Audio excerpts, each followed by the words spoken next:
with regard to speed bumps. I think they're far more effective and reduce noise pollution. Obviously, there are inherent problems with that with regard to the DPW and plowing of roads, but I think that changes behavior because people have economic interest in behaving because they don't want to damage their cars. I continue to stand by my comments of last week. We need to get the traffic counter up and running so we can start looking at empirical data. We need to have more speed, not traps, but speed enforcement so we can find out whether it's perception or reality with regard to people speeding. And the other thing is, we need to change our behavior. We have 3 police vehicles, one a cruiser and 2, or one a cruiser and 2 trucks. Everybody who drives into the park, if they see the 2 trucks at the front gate, they know there's no speed traps in the park because those are the 2 vehicles. So it's a license for people to think they can drive quicker. So I think we need to only have 1 cruiser at the front gate and change the perception that there is some jeopardy when you drive the roads with regard to speeding. So those are kind of my comments. The digital road sign, I'm not necessarily opposed to. I think it needs to be a far smaller sign, and I just haven't seen any scope with regard to that. Just as a kind of reference point, we spent $500 on the trespassing signs. That was 6 signs that we put up at the South Gate and select trial locations. I'm a little bit concerned about authorizing a $1,500 spend when I don't know what the signage is going to say or where it's going to be placed. So I'm less inclined to support that one. All right, thank you. I think that the chief responded. That's it for me. Okay, thank you. I think the chief responded to a lot of your concerns in a memo addressed to the board last week, specifically about speeding. So I'm not going to go into detail there on each thing that you said. It's been since last Wednesday that we proposed this, and I think that you could have looked at signs or talked to us about this beforehand rather than leaving this hanging in terms of not knowing the size. But that's your prerogative. So, Chief, are you available? I am. Would you like to comment? Well, as far as the sign, the digital sign is 24 inches wide by 21 inches high. So it's 2 foot by almost 2 foot. And as far as placement, what we would do is you can leave it out for up to 14 days, and then you have to recharge the battery for a day. So we would put it out in different locations each time. So after 14 days, we take it down for a day, recharge the battery, and then put it up on another street. And you just keep alternating streets. Is it effective? Yes, it is effective. Obviously, we still continue with our enforcement, but there's only, one officer on. He's enforcing in one area, and this sign would be enforcing, people police their own speed by seeing this sign. A lot of people don't realize how fast they're going, and then they see the sign and they say, oh, wow, I'm going a little fast here, and they slow down on their own. So that's the whole point of it. Do you want to address the speed bumps? I know that before our meeting, you had sent me a lot of literature about speed bumps and the pros and cons. And when we were in our meeting, I know that Jeff Voss reminded us of the last time we used speed bumps, and it didn't work out well. Apparently, there were a lot of residents that wanted them in front of their house or area, and other residents that said, get this out of my area. They were very noisy. And I think the main take from your literature was that you slow down for a speed bump, and then you speed up in between the next one to make up the time. And that nationwide, it's really not considered the sweet spot anymore. But if you want to add to that. Yeah, speed bumps are recommended for small areas such as a small parking lot or in like trailer parks where it's a small area. But you're talking about a village of over 3 square miles. You know, the question becomes, where do you put it? So let's say we address an area that we feel it should be placed. Place a speed bump there. The tendency is to have residents that live nearby sometimes complain about the noise because the vehicle slows down almost to a stop to go over the speed bump. That makes the noise going over the bump. And then they accelerate after the bump. So the noise becomes an issue. Then the other issue is if you put one on one street, every resident's going to want one on their street. How come they get a speed bump over here and I don't have one up here where I live?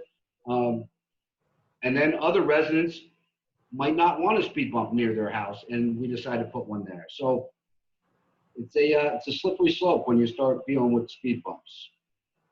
The conversation that I had with Trustee McHugh when he brought him up to me, I believe there should be a speed bump, or if not a speed bump, a second gate to exit the main gate, because cars do come down through there a little fast. And it's dangerous, for our officers walking from the keep to the lodge. But I don't see the need for it anyplace else. Chief, do you care to address having up to $1,500 to spend? And if you think that's too high, we can adjust it down, but having up to $1,500 to spend on miscellaneous signs to put in hot spots. And I mean, for everyone on the call, this isn't an unusual situation, and safety is of a high priority of mine, and I believe the board's. And right now, because everyone has been here in the park, there's just such an increase in pedestrian traffic. And to me, it's a dangerous situation that we need to address. So I'm inclined, obviously, to support it. But Chief, why don't you give a couple examples? I know we discussed that on the west side, Westlake Road, there's some very dangerous intersections. Yes. Specifically, Turtle Point Road. I think Turtle Point Road is very, very dangerous street. And for anybody to even think about driving 30 miles an hour on that street, it's just insane. There are speed recommendation signs that you see on roads. It's not the speed limit, it's the recommendation of speed. And I would recommend 15 or a 20 mile an hour. Actually 15 miles an hour on Turtle Point Road. I would recommend that we put up those signs that say recommended speed, especially if it's somebody who's not a resident. If it's a guest or somebody making a delivery and they happen to be on that street, they don't know about the curves and how narrow the road is, and sticking with the speed limit of 30 miles an hour, that's just dangerous. So I think there's certain areas like that, certain areas on Westlake Road where I believe we should put recommended speed signs. I also think, I've had some residents reach out to me that have children in areas, and, they were requesting signs that say slow down, children playing, or, something along those lines. And that was up in the Tower Hill Clubhouse Road area. I responded up there. I looked at the complaint, and I agree with the resident. There's lack of signage there, and I just think it should be a reminder to people, just slow down if there are kids in that area that ride their bikes or walk in the area.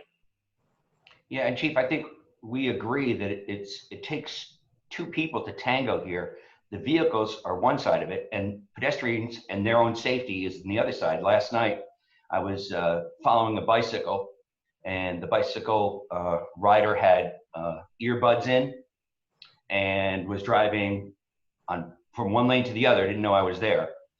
And if you're going to have earbuds on, I strongly recommend to the pedestrians to stay walking against traffic and stay in single file, because if you can't hear a car coming, at least you're there. So, this is a tug of war for both parties, but safety is paramount. Maureen, do you have any questions for the Chief? or any of the other trustees? I do have a couple questions. Okay, so how many the recommended speed signs I get and I understand. I don't think they're, for me, with my observations, are not as effective, but they're useful nevertheless because they remind people. How many signs are you thinking of, Chief? Well, I'm thinking of each direction on Turtle Point Road and each direction on West Lake Road. So 4. Those are the two that really stand out, yeah. Okay. And then one of the other things we had explored is the reduction from 30 to 25, because even if the digital sign says you're going 30 miles an hour, you know, I thought the discussion last meeting was that we would explore the reduction of to 25. Has anything been done on that, or any further thoughts? I can answer that question.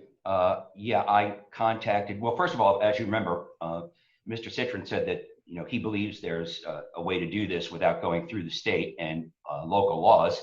I haven't followed up with him, but I did follow up with the village attorney, and I'm waiting for a response from him. But if we can do it now with signs that say this is the speed we suggest, it would be more prudent, because, you know, if we have to do local legislation and then a waiting period, it'll be late fall by the time we would get approval to lower the speed limit. And by then things might be back to normal. So that's where we stand on that. So John from the law firm's on the phone. Any update on that, John? Are you aware? Yeah, so just in sum, when I spoke with the mayor, in order to lower the speed limits to 25 miles an hour, the village would have to adopt a local law to amend their code. And by doing so, you can either designate 1 or say 10 roadways, specifically identify them. Arguably, you could possibly adopt a local law designating an area, which, let's say, for example, the board wanted to do the village in its entirety as 25 miles an hour. You would have to then, when you pass that local law, expressly supersede New York State traffic law as a special law. And so that is the particular issue, along with whether or not the village can do, say, reduce the speed limit in a temporary manner, say, you know, for the summer or during what's going on. And so those two issues, I need to follow up with the board, and I'll do so today. With the Thank board. you, John. So the last question I have, Mac, or hopefully the last question, is we're talking about purchasing the digital signs. You know, Only one digital sign. Okay, and that would be placed. Speed sign, yeah, the speed awareness sign. It'll be one of the signs that show your speed as you're passing it. Correct. It would be the only sign, yes. Where would we place that? I think the chief said he would do 14-day periods, recharge the battery, and move it around throughout the park. That's true. He did say that. Okay. Okay. Trustee Glock, do you have any questions for the chief? Sure. Let me just point out that, for the record, that Trustee Barnett had joined us some time ago, so that should be duly recorded, I think. Yes, it was at 9:18.2. Just a suggestion. You know, on the digital sign, it seems to me that it's not a very substantial investment, and I'm sure if it doesn't work out, or the community feels that it is, you know, too ugly for, you know, to be used further, it could probably be disposed of, you know, in a secondhand market, you know, readily. So that seems to me be worthwhile from a trial perspective. I do have a concern, you know, about signs and the, you know, proliferation of signs. So maybe as a suggestion, if this does get approved, perhaps one of the trustees most sensitive to this area could go around with the chief and look at the location and, you know, provide some input into some suggestions about, you know, placement, or whether, you know, another area might be, you know, another area might adjust the placement of those signs more prettily, to coin a phrase. Yeah, no, I think that would be fine. Trustee Barnett, would you like to, were you involved enough early on here to understand what we're talking about now? For the record, it wasn't 918. It was 918.2. No, it wasn't. No, I'm inclined to, on these matters, to support the chief's recommendations as to how to increase safety. So, and I'm satisfied with his analysis and yours, so I would support it. Okay, thank you. Trustee McHugh, any questions for the chief? Your mic's off. Sorry about that.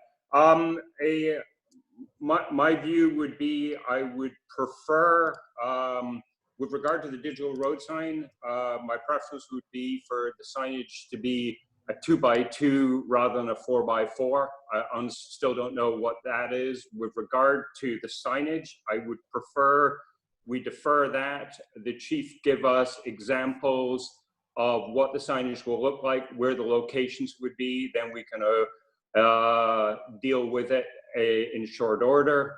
Just as a reference point, we're going to have a succession of meetings over the next week to 2 weeks with regard to our EFC funding as a result of our I&I project and awarding that bid. So this could be done in very short order, but I think it would be beneficial for us all to know where the signage is going in advance and get complete buy-in with regard to that. I'm not averse to it. I just don't want sign pollution, which I do think is an issue. That to me sounds like a whole lot of bureaucracy. And buy-in from 5 trustees on every location. I mean, I agree with Trustee Barnett and Trustee Gluck that we should do what the chief suggests. However, I think it's absolutely fine to know in advance what the locations are in general and to approve the signs in general. I think that that could be done with a trustee or two and the chief informally. But if that's not going to be the case, then we can have the board approve them. Again, I don't think that's necessary. I think that you correct me if I'm wrong. You did say the name of the size of the digital sign, didn't you? I don't think it was 4 feet by 4 feet. No, it is 24 inches, which is 2 feet, by 21 inches, which is less than 2 feet. So Yeah. let's figure 2 feet by 2 feet. Okay, thank you. Sorry. No, please, Trustee McHugh. Yeah, I mean, I have absolutely no problem with the digital sign, and I actually agree with Paul. I think it's a small investment, but obviously it's, the question is where in the chief's budget is this coming out of? I recommended in my original presentation that it come out of the general budget, but certainly that's up for discussion. In the resolution, I left it blank which fund it would come out. So, Trustee McHugh, you believe it should come out of the police budget? Well, twofold. The general budget has to come out of a line item. Two is it's police matters, it's police security. So I honestly think even if it bumps the police over budget at some time later in the year, it's the appropriate place for it to come from a public safety perspective. The signage can come out of a different area, which is DPW. But I think that's a separate issue. But with regard to specifically with regard to your speeding digital road sign, that should come out of the police budget. Well, I don't believe it's police safety. I think it's community safety, but I'm not going to argue that point. Trustee Gluck, what's your view? On which budget? On line items. We're ready for a vote, so let's pick the line items and move forward. We have a lot to cover today. Yeah, I think it's probably police, but. Okay, any particular line item? I defer to our treasurer. And who would that be? That would be Debbie Matthews. Is Debbie on the phone? Okay, so why don't we? Can I, David? Sorry, Yes, sir. Let's make this easy because I agree with you. The agenda is full. I make a recommendation that the purchase of wherever the dollar sum is comes out a line item within police expenses 3121 spot 06, which is a miscellaneous category. And it's funded for $20,000. So There is sufficient funds within that line item. If at a later stage we want to do a reversal, we can, but at least it's fully funded and it makes sense to go, as far as I'm concerned, within the police budget in that line item.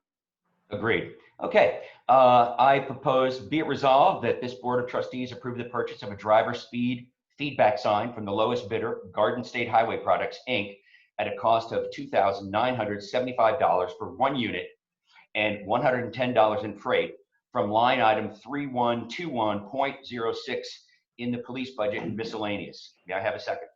Second. All in favor? Aye. Mayor, Ayes have it. Mayor, can I interrupt? This is the chief. Yes, sir. You said Garden State.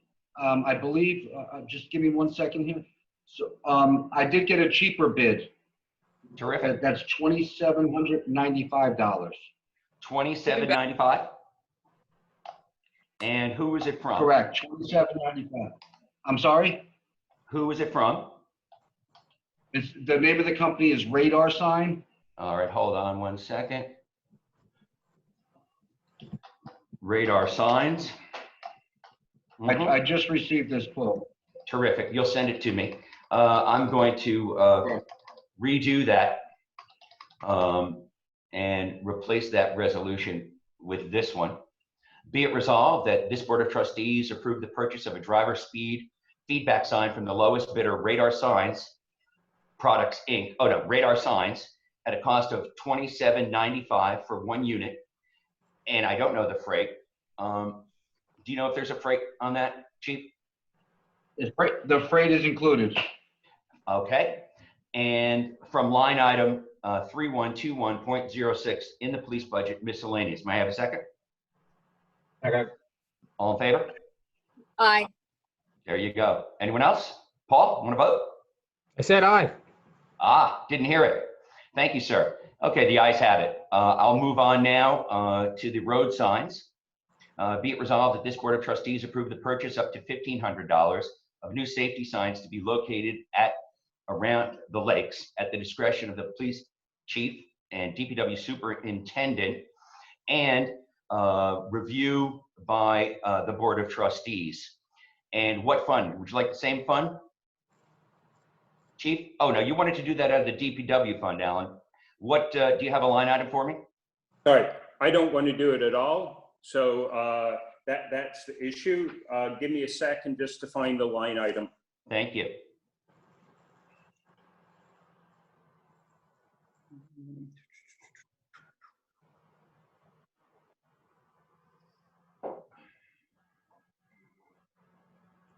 All right, it is going to be line item 5110 spot 20, street maintenance equipment. Accepted. May I have a second? Second. All in favor? Can I have discussion quickly before him? Sorry. Absolutely. So, Chief, we're talking 4 signs is what I was told, what I heard you say earlier. Correct? No. Well, that's the 4 recommended speed signs. But there's also children at play or slow down children playing. That's up in the Tower Hill Clubhouse Road area. Like I said, this came from a resident. I checked. I agree with the resident. And Okay. so we're talking 2 signs there. Okay, so 6 signs in total. Yes, Correct. okay. Thanks. I think that there could be more. I don't want to put a limit at 6 signs. I don't know if anyone agrees with that. Chief, don't you think we should have it open-ended in case there's an additional sign? Well, true. I mean, I did send the board a memo and, talking about these signs. And I also mentioned the stop sign at Circuit Road. And I'd be more than happy to take any of the trustees to these locations and show them. But coming down Circuit Road onto Clubhouse Road, it's a very dangerous intersection right there. If I brought you there and showed you, I think you would agree. So there might be additional stop sign on Tower Hill. I mean, that would have to be with the law change as well, but these are just things that I think it needs to be open-ended because things things may come up, Right. So for signs. how many signs could you do for $1,500? Because I am sensitive to what Alan McHugh says about sign pollution, and a lot of signs, they become less and less effective. So how many signs do you think? I agree. Well, in the area of Clubhouse Road where I'm talking about, there's an old sign there. It's got to be probably 30 years old. It's so faded that says children at play, and it's hidden behind a bush. So, I mean, that I would recommend just removing, because you can't even see it anyway. And, we would replace them with the new ones. So how many new So for signs? the children, Yeah, sorry. two. I'm talking about 2 additional signs. Okay, so 6 signs. But like the mayor said, I'm sorry? Sorry, finish your thought and then I'll give my comment. Sorry. Well, kind of like what the mayor said. I mean, if we lock into 6 signs, but then realize, that, we need additional signage someplace else. Like, I don't know, Trustee McHugh, you contacted me about a month ago saying, you should look around the village and see where signage is needed and, if there's any danger areas. So, and I've been doing that, but, tomorrow or later on today, I might be driving and say, oh, wow, this is a dangerous spot. I think we need a sign here. Right. You know what I mean? That's why I'm a little hesitant of locking in. No, Remember. I understand that, and I think you understand our reticence with regard to having sign proliferation, which is what I think we're all talking about. But obviously, public safety is paramount too. But a lot of our signage, and that was something your predecessors started to deal with too, is the placement of our road signs are either obscured by overgrowth, not put in the correct place. You're spot on with regard to where Summit comes to Clubhouse Road. You have a hedge. It's the visibility is incorrect. To be honest, I think you need painting on the road in order to give people better clarity rather than the stop sign, because the stop sign's 20 feet from the area where you basically have to crawl around to see if it's clear. So I certainly understand the issue. I'm just a little bit leery of giving a huge allowance. The 6 that you're proposing are fine. 2 additional, I'd prefer to cap it at $750, and then if we need to do more, but I don't want us to be beholden to there was a person around the clubhouse area who wanted a signage but didn't want to trim their shrubs. So you get into this dilemma too, where people want to keep their vistas pure, but want the village to put signage up, which I think is inappropriate too. So there's a happy balancing act, and I think that's what we're all wrestling with. Well, it's a not to exceed fee means that you can't go over that without permission. If you do $750, we'll be right back at the table if he's got to go $10 over. I mean, let's just move forward. This is getting to be a little much. I mean, come on. Do we have more questions? Let's move forward here. Well, my question was never answered. How many signs, I just want to know, does $1,500 give you? We haven't priced the signs. This is a general number. Oh, you guys. I mean, I think that's been pretty clear from last week's meeting. It's a not to exceed. The chief has the authority under this resolution to purchase signs. He can come to us with prices first. That's the appropriate time to say, Chief, let's do 3 signs and not 7. I mean, let's move on here. Yeah, no, but Maureen, to answer your question, we did 6 signs with regard to the trespassing because that was an issue. That was a $650 expense for 6 very large signs, which I think is the question you're asking. Thank you. So about 12 signs. Okay. There are apples and oranges, unfortunately, different types of signs. But anyway, do we want to conclude debate and vote? Yes. All in favor? Aye. Aye. Yeah. Ayes have it. All right, thank you. Thank you, Chief. I really appreciate your input. Okay, so we're going to move forward now with the WeWa.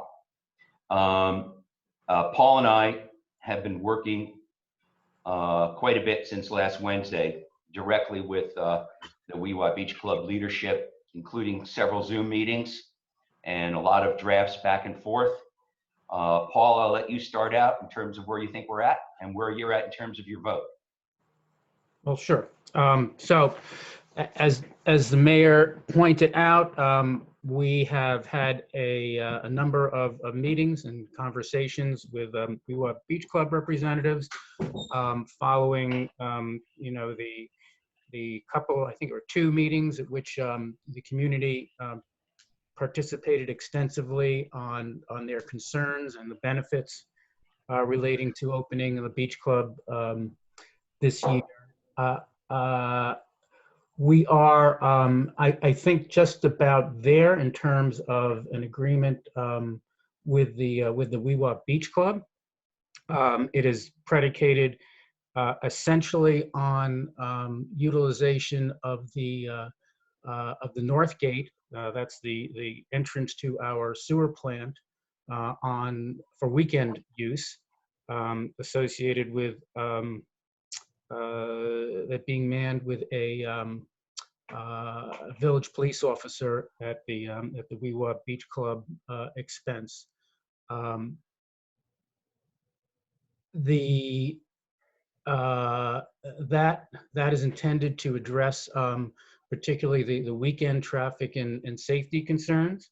There was also an imposed limitation on the WeWa Beach Club membership, limiting it initially to the current members, both village resident and non-resident and hamlet, and expanding that for this season only to if there is capacity to do so for Village of Tuxedo Park residents. Aside from that, we've gone through both the safety protocols that are in the opening proposal, and beefed them up a little bit. The mayor had some ideas about doing that, and we've looked at some additional traffic safety protocols that could be put in place.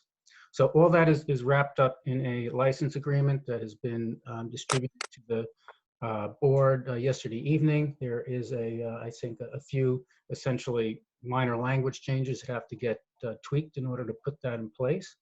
And that is where we are. Thank you, Trustee Gluck. You did a terrific job in the negotiations. Trustee Barnett? No, I totally agree with that. Paul did a terrific job, as well as the beach club. We hear all the time about these screwed up openings throughout the rest of the United States. If everybody did what we've just done, the press would have nothing to report. So I'm completely supportive. Thank you very much. Trustee Cohn? So I looked at the summary, and I just had a couple quick questions. The summary said that, because the license agreement is not yet final, right, Paul? So the summary said we're going to expand it to, I think it said expand it to EMS and volunteer fire department, which I love that concept, but is that a new concept, and it will increase traffic, correct? I'll just comment on that. That's already included in the membership numbers that Paul was referring to. So there has been a historical expansion, if you will, of WeWa Club membership and qualifications beyond the hamlet area to various volunteer groups within the community. Right? Some of those persons are included in the current membership list, and by current membership list we mean people who were members as of last year, which is as our current membership list. So the opening proposal for capacity, traffic considerations does not contemplate additional members from that group, new members from that group. It doesn't contemplate, is it likely that there will be additional members from that group? If there's a desire for additional members for that group, the club would have to propose an amendment to the current license agreement to accommodate that. Yeah, I'm supportive. I'm just trying to understand. I think we should be giving back to the people that give to us.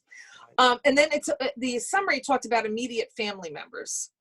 What does that mean? And I understand the summary that was sent around, which is the notes, I think, from the negotiation, talks about family members living in the same residence in the hamlet. And also it talks about extending to immediate family members. So, Yeah. So I'm not sure which summary you're looking at, because I haven't seen a summary in a while. There was a opening proposal that the Beach Club made that has been, somewhat amended since it was made at the end of May. Is that what you're looking at?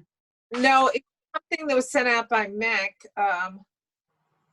recently.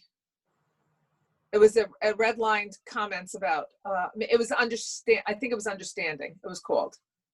No, yes, it was called Understanding. It was sent out on Father's Day. Right, so there have been a lot of back and forth on ideas and proposals and counter proposals and things that might work and things that might not work. So I don't want to, it's hard for me to comment on something that was taken out of that context. So and maybe the Beach Club might want to comment here, but I think the proposal is that, as opposed to the historical process by which the Beach Club utilized memberships and a certain number of guests could come in, or guest passes could be purchased. Obviously this year, in terms of the assembly and congregation issues, what the Beach Club proposed in their initial proposal was that they would not utilize guest passes, but memberships would be family memberships, and they would be limited to household units that have been living together or close visitation. I'm not sure there's a precise definition yet associated with that. And they're called family passes. The one that I sent out on Sunday was a draft in progress, and then we had another Zoom meeting yesterday, and so that was superseded with what I sent out last night, which is what Paul's referring to. This is Bonnie. Hi, Bonnie. Hello. Hi. Hi. Would you like me to clarify Maureen's question? Absolutely. Thank you. Okay. Well, Maureen, our club has traditionally allowed members to buy guest passes, and a guest was defined as someone who was not eligible to join the beach. So someone from the village of Tuxedo Park or the Hamlet area who had the ability to join could not be a guest. They had to be a member.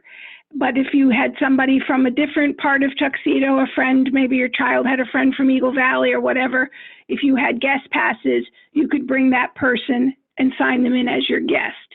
In the interest of, with the COVID-19 situation, we wanted to limit the number and where these guests might be coming from. So we changed it to a family pass, thinking that a member would know, perhaps grandma, you would know that grandma living in Suffern had been staying in her house, very strictly, and she could come with your unit. You've been seeing her, you know what protocols she's been following, and when you came to the beach, she would be in your family grouping, spaced from all other family groupings. So that's the name change from guest passes to a more narrow definition, family pass. And family is, in our definition, like my children, who I know what protocols they're following, somebody's grandmother who, that they know what she's doing. So it would be a very limited, immediate family, not cousins, not aunts and uncles from Ohio. It's strictly immediate family members. Okay, so immediate family members are defined as, is this in the licensing agreement, Paul, now? Sorry, thank you very much, Bonnie, by the way. Okay. Paul, is this in the licensing agreement? Because I was wondering. I think it appears first in the opening proposal, which is, Right. says, we will sell family passes, which will be for members to bring immediate family members or those who have been living in the member's household for at least 4 weeks, but who are not otherwise eligible for membership. No, it says or, family members or those who have been, not and. That's what I said, yes. Oh, I thought you said and, sorry. So but what is immediate family member? That's in the proposal. What is the plan for the license? According to Bonnie, it's going to be immediate family members or, people residing in the household. So what is the definition of immediate family members? Have you guys talked about that, or? Because Bonnie was saying her children, right, are going to be considered wherever they live, or her mother-in-law or mother or whatever. Well, I think Bonnie just clarified it. We could, we could put language in there that defines immediate along the same lines that Bonnie just articulated. Well, I don't know if Bonnie gave a couple examples. So aunts and uncles are no, but children and immediate family, I think, has a fairly well recognized definition, but we could get the right language to define immediate, if that's what we I think sorry. Yeah, and I personally think it needs clarification because I wouldn't qualify because I wasn't in the beach club last year, but my sister is immediate family to me, but according to Bonnie, aunts and uncles may not be. So anyway, okay. The other thing is the proposal said, and again, my focus is on traffic, but I was curious, is that there's going to be temperature checks as needed or as recommended or as desired, something like that. That is going to be conducted. Is that contemplated? Yes. So there are potential issues, or there are felt to be potential issues in some aspects of health checks and temperature checks, as the Department of Health would inform you. Going through this process, you cannot always ask people or impose on people medical procedures, including temperature checks. But I believe the Beach Club has gotten advice from the Department of Health that they can impose mandatory temperature checks on patrons. And the way the license agreement is written, there's a requirement that temperature checks be implemented to the full extent that they are allowed to do so. So this is Jen Darling. Maureen, I just wanted to clarify one thing. So the village has asked us to limit membership for 2020 to former members, plus there will be some spots, we believe, based on capacity, for new village residents of the village of Tuxedo Park. So, for example, if you chose to join this year, you likely would be able to. The idea is that we're accommodating village residents and the increased capacity of residents being here this summer. So I just wanted to clarify that, since you seem to think you're going to be disqualified for membership, which is no. Thank you. Definitely thank you for clarifying that, Jen. That's an important clarification. Thank you. Before we move on, I want to thank the chief for obtaining a free forehead temperature unit, which I currently have in my possession, and I have offered to the Weewha Beach Club for free on a loan. Thank you, Chief. Thank you, Mac. We will be taking you up on that. We have contacted the health department. We are working something out to accommodate the temperature checks. Obviously, there is heavy screening for all employees every day, but we are working through a protocol for temperature checks for members, okay? Thank you, Jen. You're welcome. Maureen? Yeah, okay, the North Gate. you guys, we're all comfortable the North Gate will work? Mayor and, Thank you. Yeah, we are. With what I think is a major win for everybody, because when you open the North Gate, you want to make sure it's secure. The Weewa Beach Club has agreed to cover the cost of part-time officers hired and retained by the village, and they will be there during the open hours of the Weewa Beach Club. And we've decided a way to coordinate rain delays and things of that nature, so that the police aren't standing there if it's closed. And we've reached a way to communicate with the Weewa Beach Club members when it will be closed. In other words, when the North Gate would be closed. And again, the North Gate is run on Saturday and Sunday. Those are the two highest volume days, and that will cut traffic down tremendously when you look at actually how many cars come in during the week. So I'm very satisfied with that. okay, and so Paul, I understand that you may have gotten some information on spikes in traffic from previous years. Is that correct? Spikes in, information on Traffic. utilization. Yeah, I think Jen or Bonnie shared that with the community and the board during the last meeting. They had forwarded on at trustees' request some of the background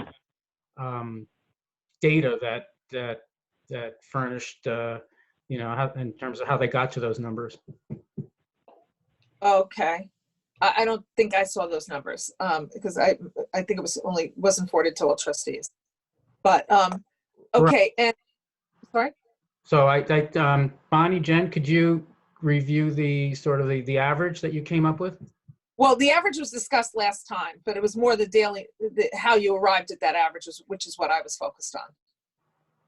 Okay. So what we did, Maureen, was we took our daily sign-in sheets and we went through each day. So, for example, I'll choose the first day we were open last year was Saturday, June 22nd, and looking at how the family groups signed in. So if it looked like it was one car because it was Mr. and Mrs. Jones and their son Johnny at 1:30, we presumed that was one car. If it was Mrs. Jones and Johnny at 1:30 and Mr. Jones at 3 o'clock, we presumed that was two cars. So we went through each day, separating out the park and the hamlet members, and then just by common sense, I guess, looking at our sign-in sheets were never designed to count cars. We never thought that we were going to be doing that. So we just did a common sense approach, who we knew would be riding in the cars together. And whenever we got to a situation, I can tell you this, where we weren't sure, we rounded up, not down.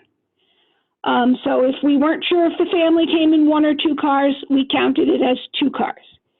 And I have a list here. So on that day, 18 members came to the beach. And from those 18 members, there were 2 park cars and 8 hamlet cars. And then there were 8 guests at the beach. And of those guests, 3 were hamlet cars. So I have that day by day through all of last season, except for the 3rd and 4th of July, which I explained the problem on the 3rd was that for the evening of the fireworks, it has become routine now for overflow attendees that rather than blocking the causeway and all of that, I guess they are directed to go to the beach to watch the fireworks. So I don't have car counts for that day. And on the 4th of July, I don't have car counts. I know the number of people at the beach on those days, but I don't have car counts for those. So, and I do recognize, of course, that those are they are not actually the highest usage days we had all summer, but they are 2 of the highest. And if there's any other particular day, I mean, we did an average of the Hamlet, and when I say Hamlet, I'm actually talking all non-village related cars. So we added non-village related guests and non-village related member cars. And Bonnie, what was the highest date? And Jen, I had a conversation with Jen Darling. She explained that, you know, it's very weather dependent and all that stuff. Right. And she gave me some good arguments why that it would necessarily be substantial increases over last year, even though there's a lot of people around, because some of the members would choose not to come to the beach club. But what was the highest usage date that you noted? Forgetting the third. Well, obviously weekends, July 13th, which was a Saturday, there were 73 members there. Mm-hmm.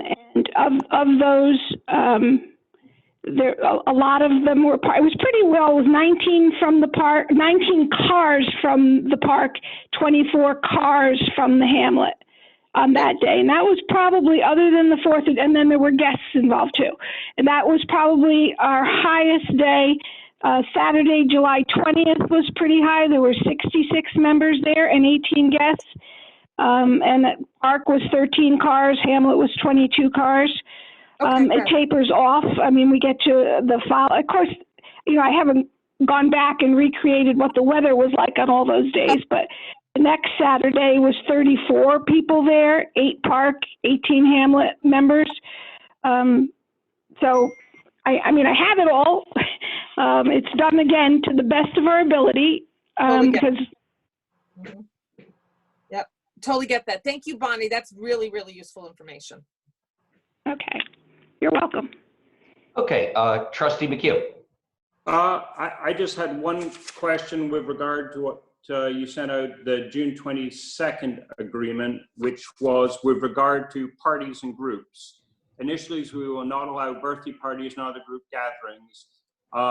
What's the thought process behind that? It seems like everything here is a conditional statement where it's membership will initially be open to current members. I mean, if the concern has been about traffic flows, a conditional statement doesn't give a lot of people comfort, because all of a sudden things change and open up. Does that give a free rein? What's the mechanism to control this?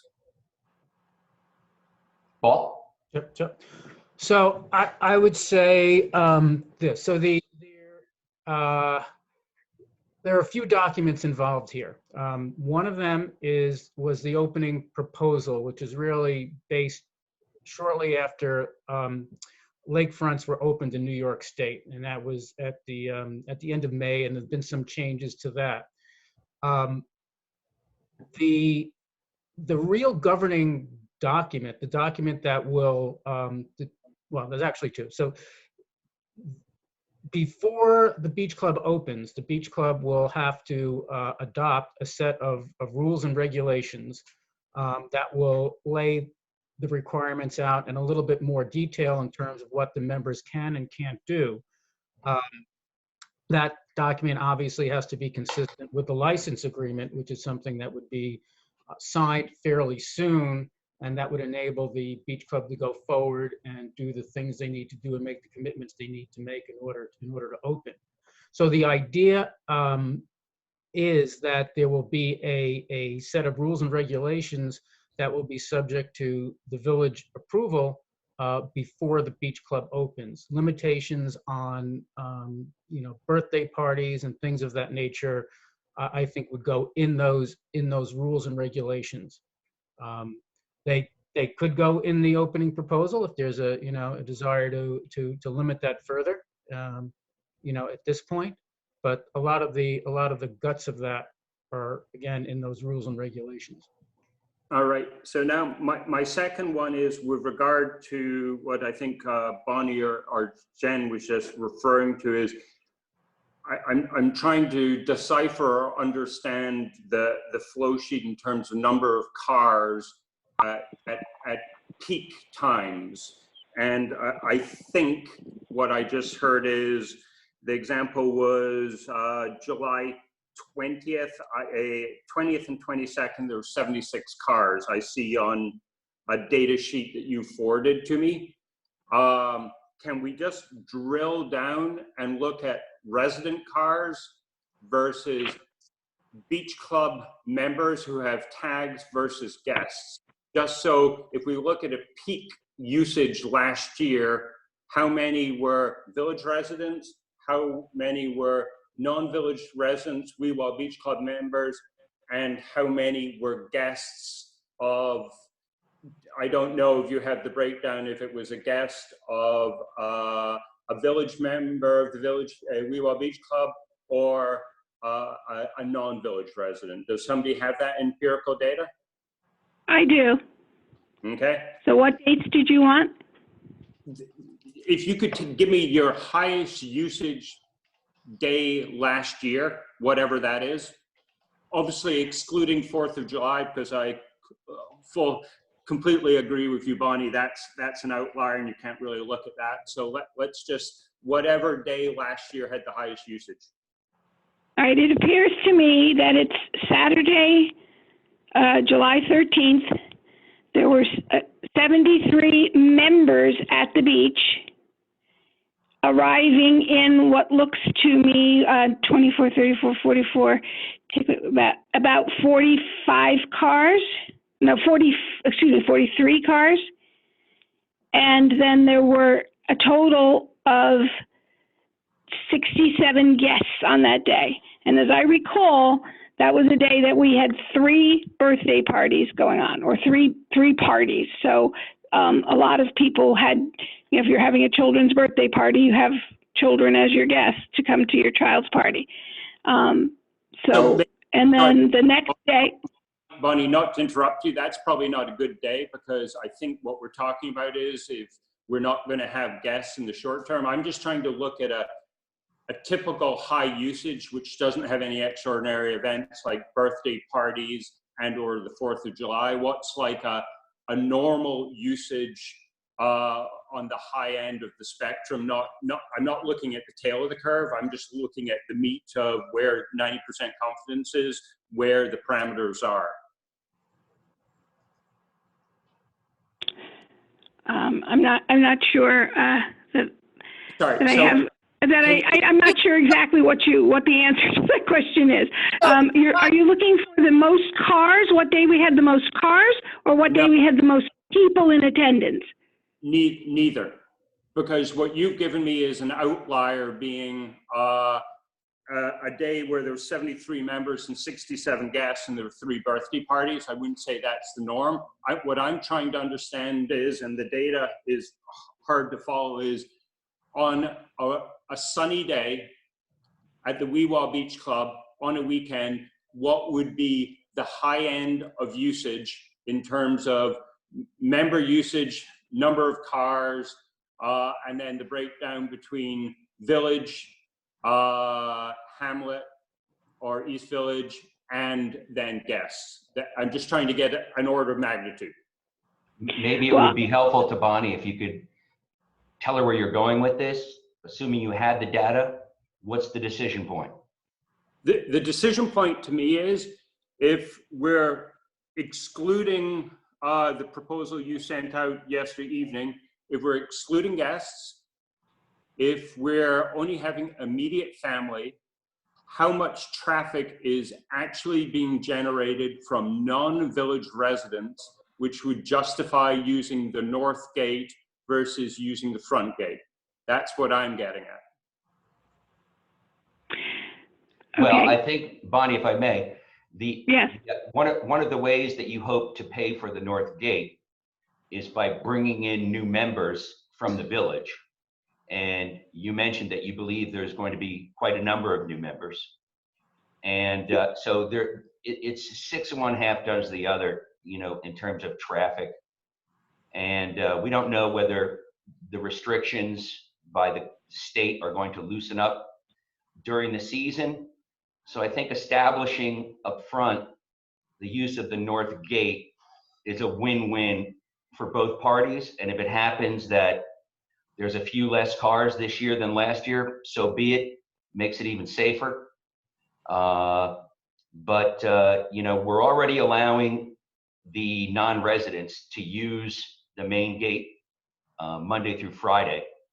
And having the extra precaution of the North Gate is critical from my point of view in supporting the opening. And so I would strongly recommend that we don't analyze it such that if there's 3 or 4 different numbers of cars this year than last year, that would preclude opening the North Gate. That's where I would stand on that. And I guess my position is, and I'd hoped we were going to get this data last week, was that the Village Beach Club, or the beach clubs, incurring an expense of having a full-time officer at the North Gate.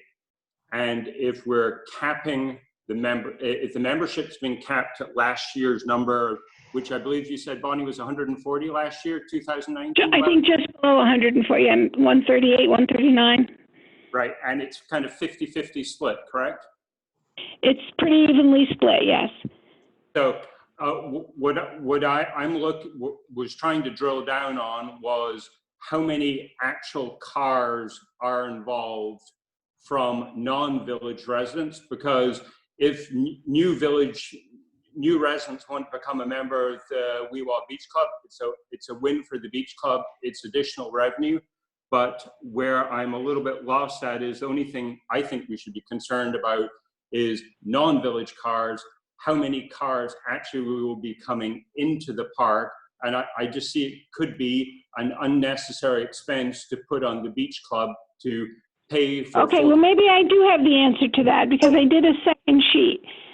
Alan, it's Jen Darling. I think between Bonnie and I think I understand what you need. And Bonnie, what is the total number of members using the beach on, let's say, July 19th or July 14th? I think that would be a Sunday, right? Right. What was the number? Okay, but I do have the answer on the cars too, broken down by the whole summer, weekends, and weekdays. So I can give you that specifically if you want it. But if I just may. For example, Bonnie, if for I the just whole may. summer, Hamlet member cars and Hamlet guest cars. Now, again, with the caveat, our sign-in sheets were not meant to count cars, but we did the best we could. We came up with 617 Hamlet-related cars over 63 days of operation. If we looked at weekday cars, it was 246 cars came through, and there were 43 weekdays. So that was about 6 cars a day, 5.7. And if we look at on weekends, it was 365 Hamlet-related cars divided by 20 weekend days, comes out to 18.25 cars per day on a weekend. Again, as Maureen said, though, there are spikes. There are, a beautiful sunny day when a couple people have planned a barbecue where they have guests coming. That would be a day that there would be more. These are averages. But Bonnie, now if I can, I think also, we're talking about the Hamlet, and the membership is closed to anyone that it's open to current members. So because we're not taking in additional members in the Hamlet does not mean that the cars are going to reduce. It's going to be the same amount of cars as there were last year. It's the same number of members that were on last year's list, which would mean the same amount of cars as last year, with the potential caveat that some people in the Hamlet, as well as the village, may not want to join the club if they're concerned about COVID, for example, a senior citizen. And the other caveat would be with the guest passes privilege taken away, the more narrow definition of who you can have in, there will be fewer guests. Right, and that's what I was trying to drill down and get an answer is, what do you think on when you remove that constraint, what's it going to change the traffic flow to? That's what I was, when the data was offered up last week, that's what I was hoping we'd be able to look at to, alleviate concerns of citizens or residents of the park that the incremental traffic was going to be nominal, and by putting these constraints with regard to, you know, holding the current membership and with regard to having no birthday parties and things along those lines, you could tap it down to allow, it would be a, you know, a nominal increase in traffic. It wouldn't be, you know, a large bump, which is what a lot of people seem to be concerned about. That's what all this discussion's about, and I apologize it's gotten a bit sidetracked, but that's what in addition to that, it's not just the traffic, it's the fact that we have pedestrians that are using the roads like never before.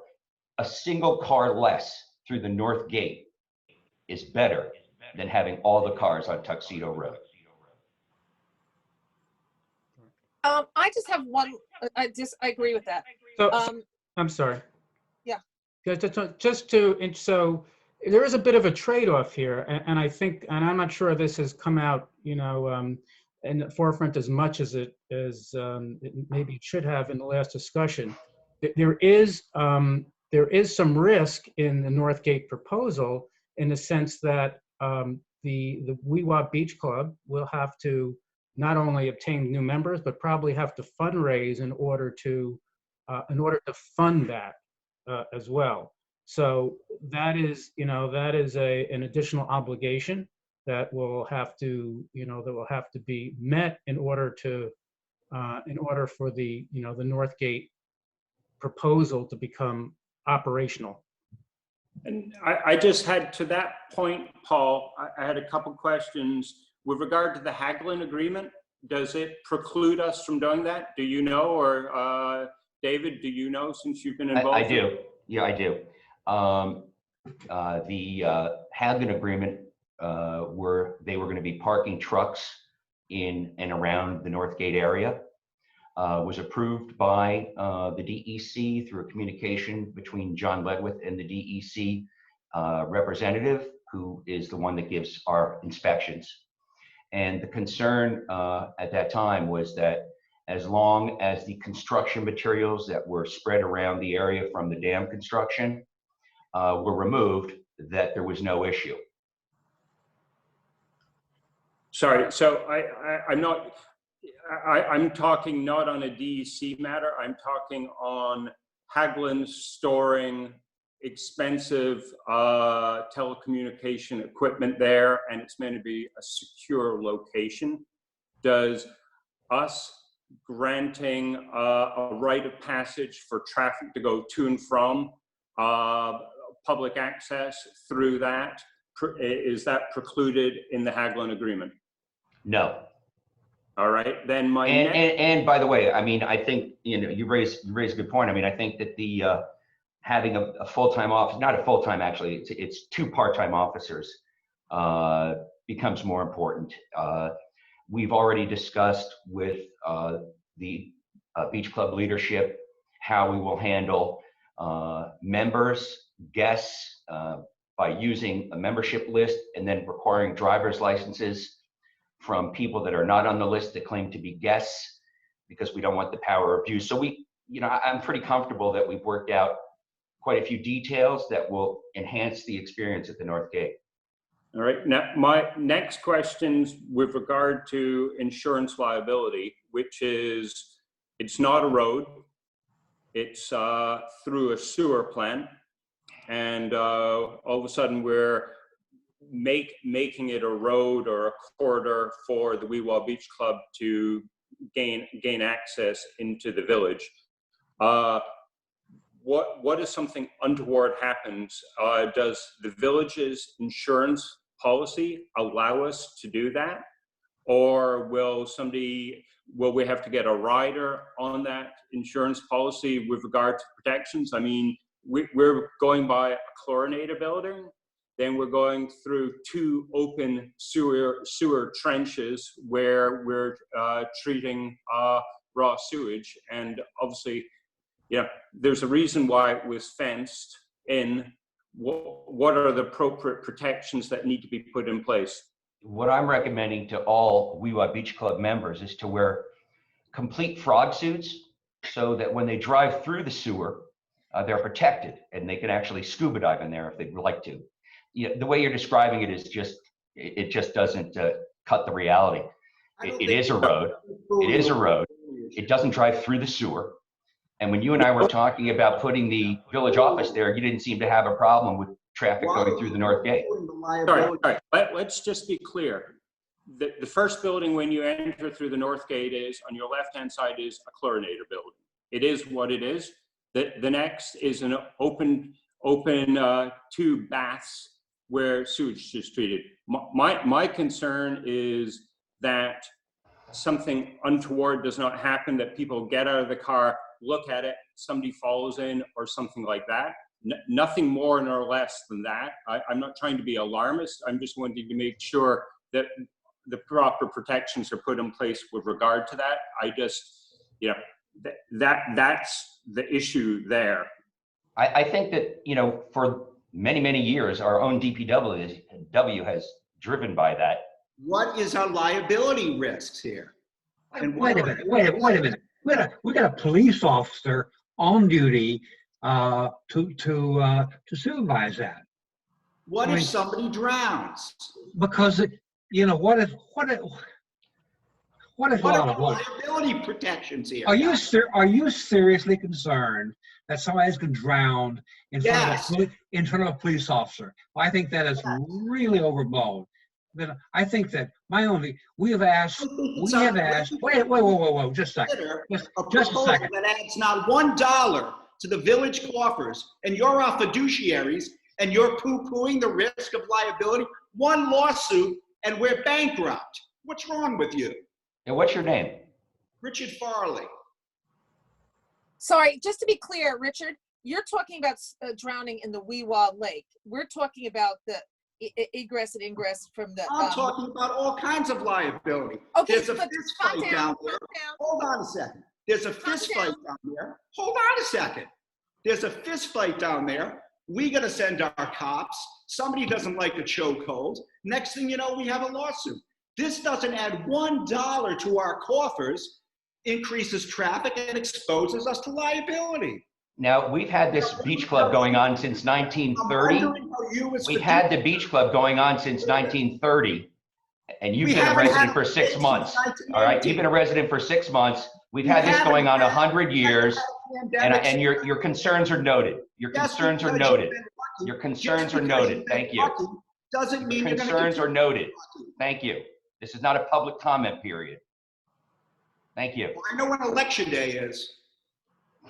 And that's what you can use and make your decisions. Absolutely. This is incredibly breaching of fiduciary duties. I'm astounded.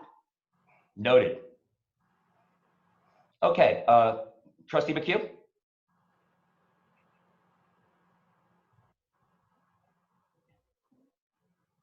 Sorry about that. I have no further questions. I actually, if Jan or Bonnie could actually get the data, and I think Jan knew where I was going, could provide me with that data, I think it would be a heck of a lot easier discussion, and it would probably save the beach club some money too.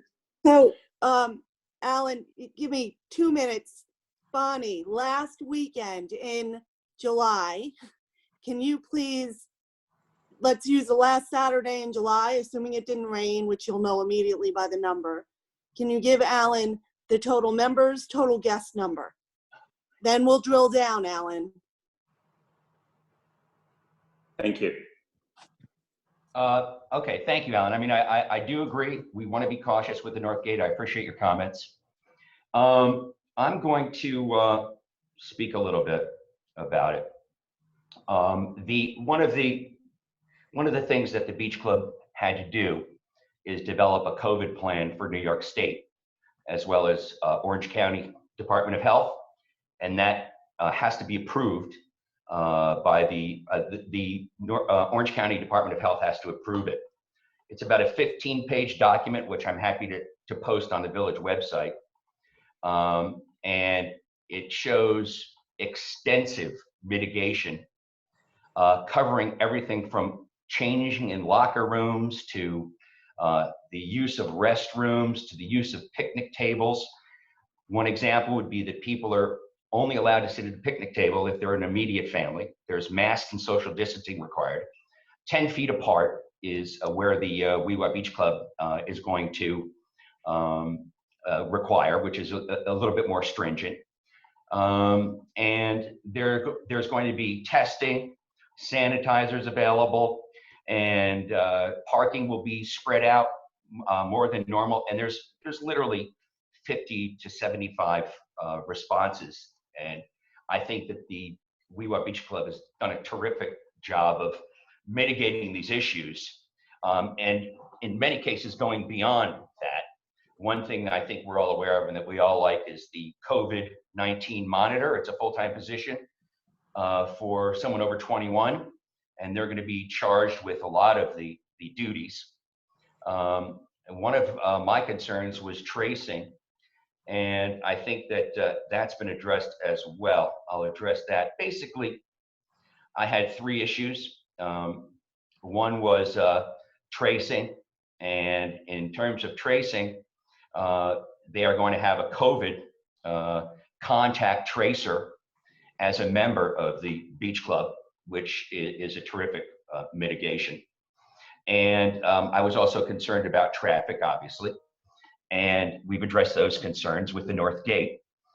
And so, I mean, there's everything that I was concerned about has been taken care of as far as I'm concerned. And frankly, you know, in terms of just in general, looking at opening of the club, having membership closed or held to what it is now in the hamlet, having the safety precautions in place, and knowing that the Weewa Beach Club is committed to doing a very, very good job containing COVID. Regulations that I think are onerous, to be honest with you, from the state, but they're going to be followed. And then you have to weigh that with what's going on right now. I mean, for example, the last few days and before that, there was sometimes 15 to 20 kids swimming in the Weewa. There were Tuxedo Park residents using the recreation area, and they had guests come in. I know this because we have photographs and we sent officers up there to get people out. But I mean, one could argue very simply that we should open the Weewa as soon as possible because they have a much better control and will have a much better control over the park than what exists now, which is a complete free-for-all. There was no social distancing and no masks. So that is an issue. And also, you know, today we entered phase 3 in our region. And in New York City yesterday, we entered phase 2 with offices being open. It's hot out. And I think that the people that have been members of the beach club, and which I mentioned earlier goes back to 1930. I have the original founding document of the beach club, deserve to be able to recreate. We are here in the park. We're on the lake. We have boat tie-ups, which don't necessarily conform to all the rules and regulations. We have the Tuxedo Club lawn, which is open now. And I've been there, and there's tables of people that, you know, haven't sequestered together, that are there without masks. It's almost like the horses left the barn. The only sane thing that's happening right now in terms of containing COVID is what's going to happen at the beach club. There is going to be the strict oversight and conformity to all state regulations.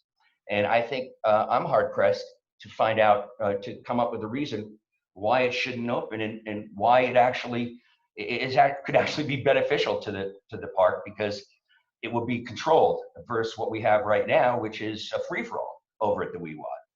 So, you know, I support it, and I'm ready to vote. I don't know if my colleagues are ready to vote, but I'll ask, are the trustees ready for a vote?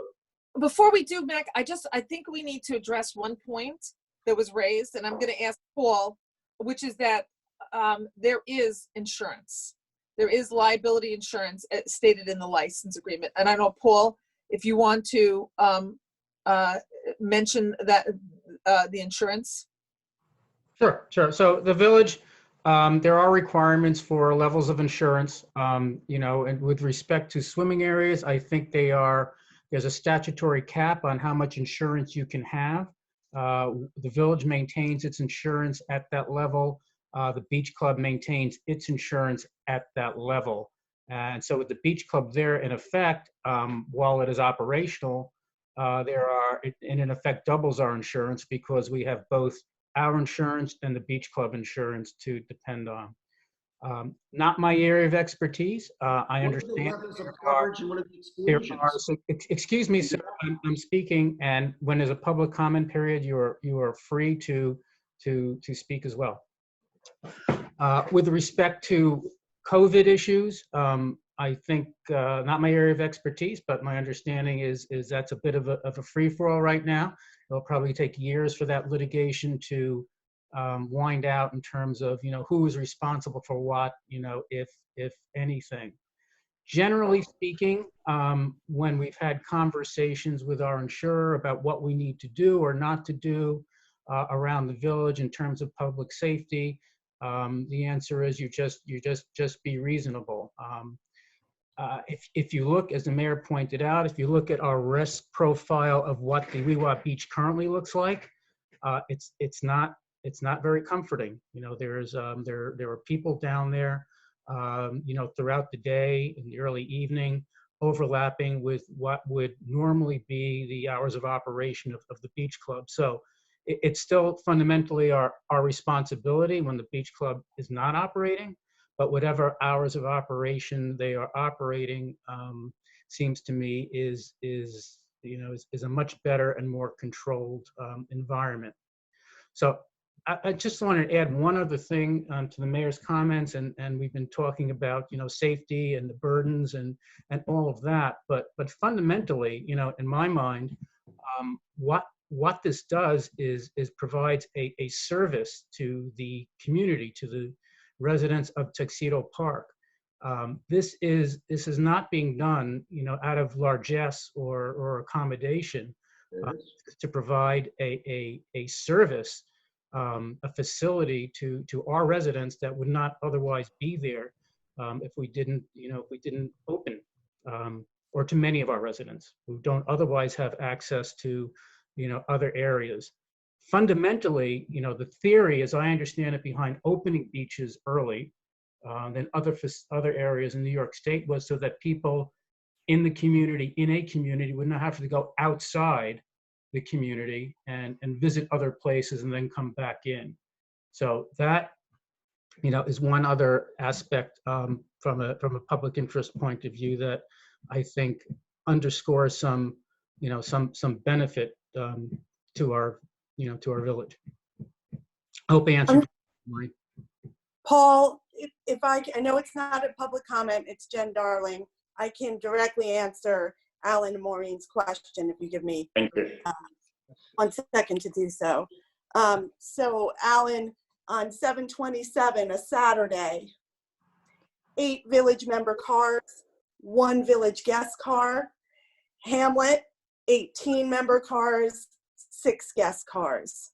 7/28, the Sunday, village, 8 member cars, 0 guest cars. Hamlet, 18 member cars, 6 guest cars. So again, we anticipate a higher level of participation from village residents who will be joining us here. I think I had that conversation with Maureen yesterday. So if you'd like other dates, you can give them to me. Bonnie and I will come up with them, and I'll interrupt and give you those dates as well, okay?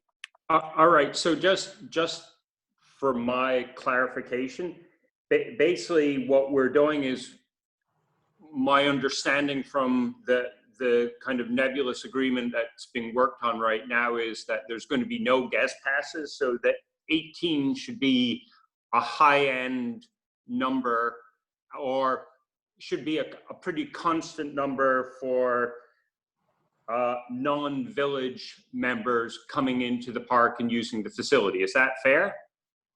So I would tell you that based on that number, I believe that it was probably a sunny weekend, right? It's probably, that's closer to our peak. And yes, that would be a Saturday and Sunday, 18 Hamlet cars coming in, assuming that we have full Hamlet participation. As I've mentioned to some of the trustees, we have a high percentage of that group are senior citizens, and they may self-elect not to come, right? Some of them, you know, we have a member or two that comes in every day for an hour just to say hi to the people at the beach, right? Maybe they will elect not to do that. So that number was based on last year's numbers. We have capped the outside membership, we'll be limiting outside membership to those who actually were members last year. So I don't anticipate more than 18 Hamlet cars. That would be correct. But Jen, it's Maureen. Sorry, but just to be clear, you've transferred guests passes, and maybe I didn't get this correct, so please correct me if I'm wrong.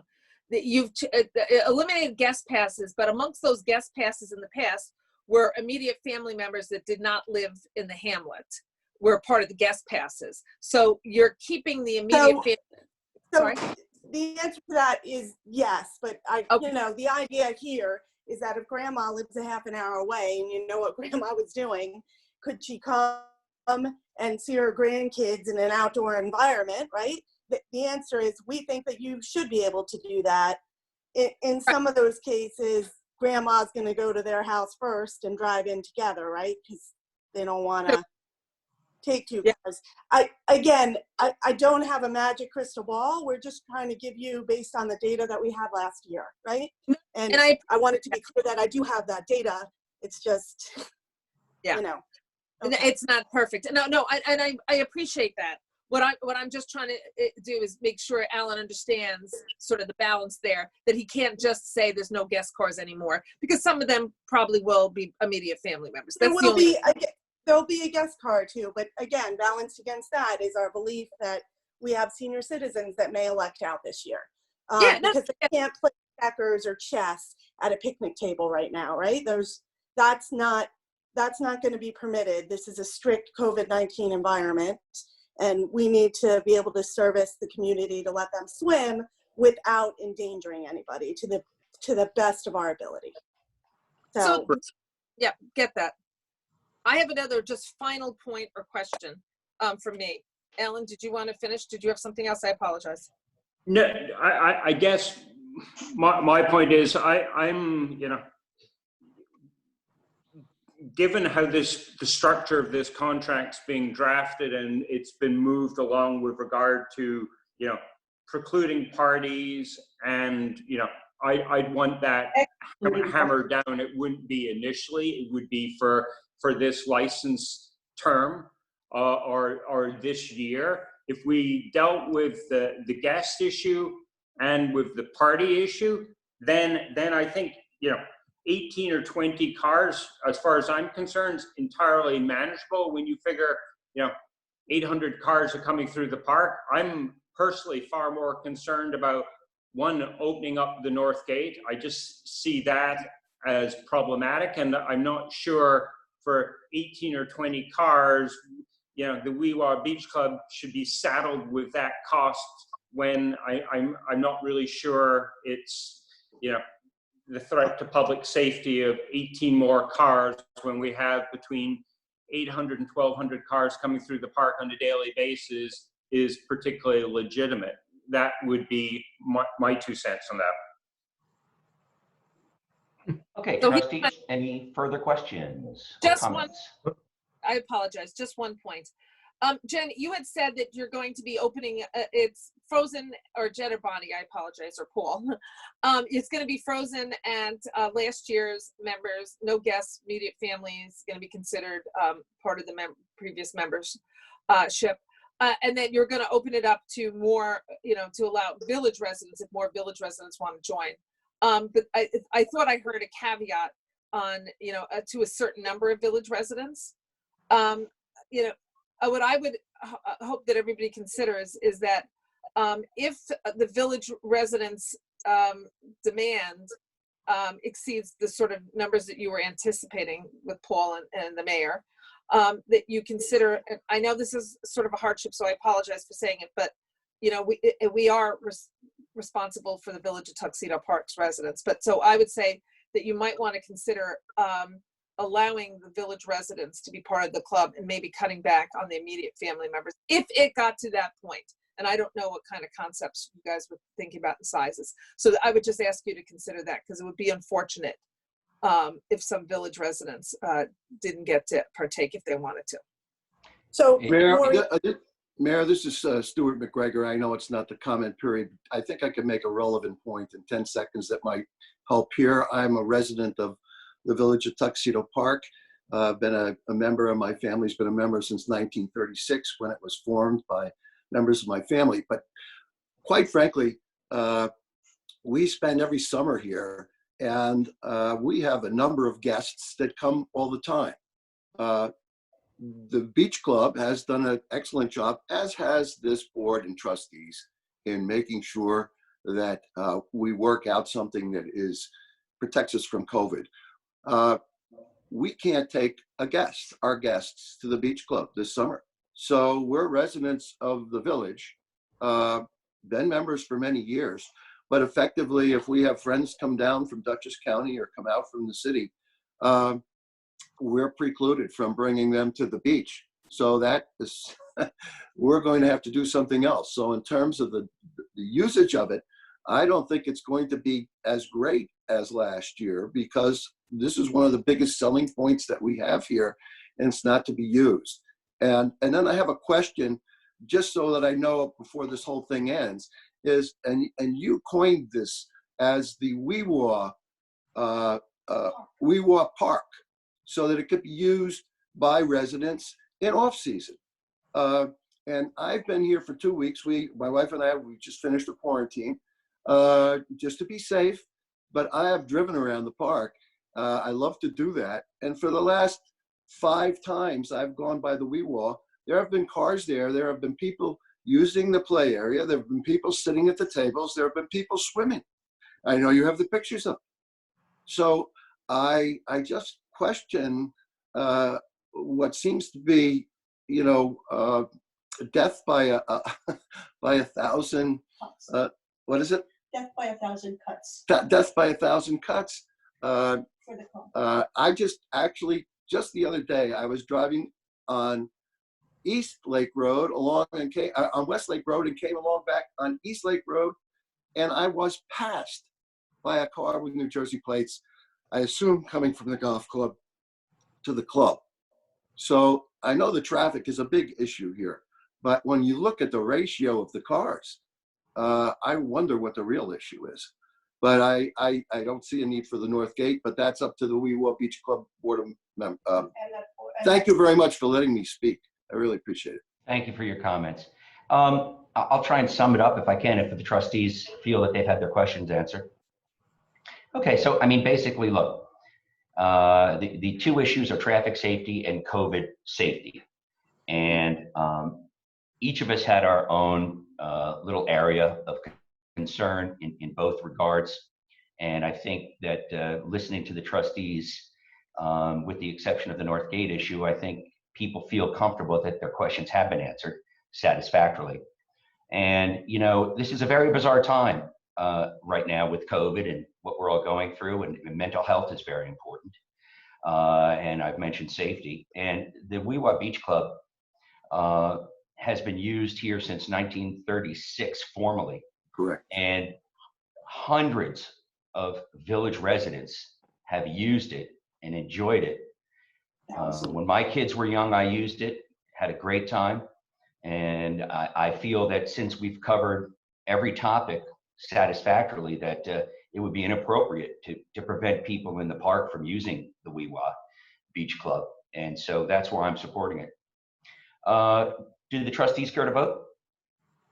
Stuart. Now, you have, Paul, you see you have a comment, but also you would be reading the resolution. Sure. So just before we vote, because I think the data and perhaps some reconsideration of the traffic data has had may have had an impact on some people's views. I'm just wondering whether it makes sense to poll the trustees as to whether or not they would support an opening without the use of the North Gate because of the dramatic restriction it does put on the club in terms of expense. I mean, I'm open to either. As I said it, in our last meeting, I don't see the traffic imposition, from the data that's been given and the routing that's been taken as being, exceptionally burdensome. I know there are other views on that, but I'd suggest that maybe we do a quick circle and see whether that's Sure. a viable possibility. Yeah, sounds good. When I weigh the burden against a potential accident, I don't care whether it's one car or 100 cars. That's one too many accident. It should not happen. It could happen with the WeWa or not, but anything we can do to reduce risk is important because we currently, regardless of the number of cars that we're seeing on the road, the number of pedestrians are calling out for this. We've never seen so many pedestrians. Quite frankly, they are not abiding by all the rules. An accident could happen. And so I would not be in favor of opening the club without the North Gate. I can't believe I'm saying this, but I'm with the mayor on that point. Just kidding.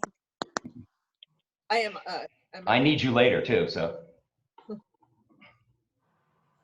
We're going Alan Burnett? around the table. I actually, with the proviso that the membership, the words initially are removed and the membership's open to the 2019 membership list, along with strict enforcement of guest passes and the party's provision. I would personally oppose doing the North Gate because I think there's a slew of issues there. And I think it's persuasive, the traffic data. If it's 18 cars, I think that's entirely, 18 to 20 cars, it's entirely manageable. And I would vote in favor of opening the WeWa Beach Club without using the North Gate. Thank you. Trustee Barnett? I support the opening of the beach club, period. I think our fiduciary duty is to make sure that the opening is compliant with all of the relevant New York State laws. And I think they've demonstrated in abundance that they've set aside that criteria. So I support opening the Beachy Club. As for the North Gate, I would vote against that, but if that's part of the opening, fine. But I would say I don't see opening the North Gate as necessary. So, but I would hope that it's two different votes, or I think traffic enforcement is another issue, and it has little to do with the number of cars coming into the park from on weekends. So. Thank you. Paul, you have your information? Yes, not to bullet. Well, I think I spoke in my piece earlier, so I'll save us all 30 seconds. So that would be, Maureen and I would be in favor of the North Gate. Trustee McHugh, no. Trustee Barnett, no. So that sort of brings it back on you, my friend. What would you vote for it with the North Gate?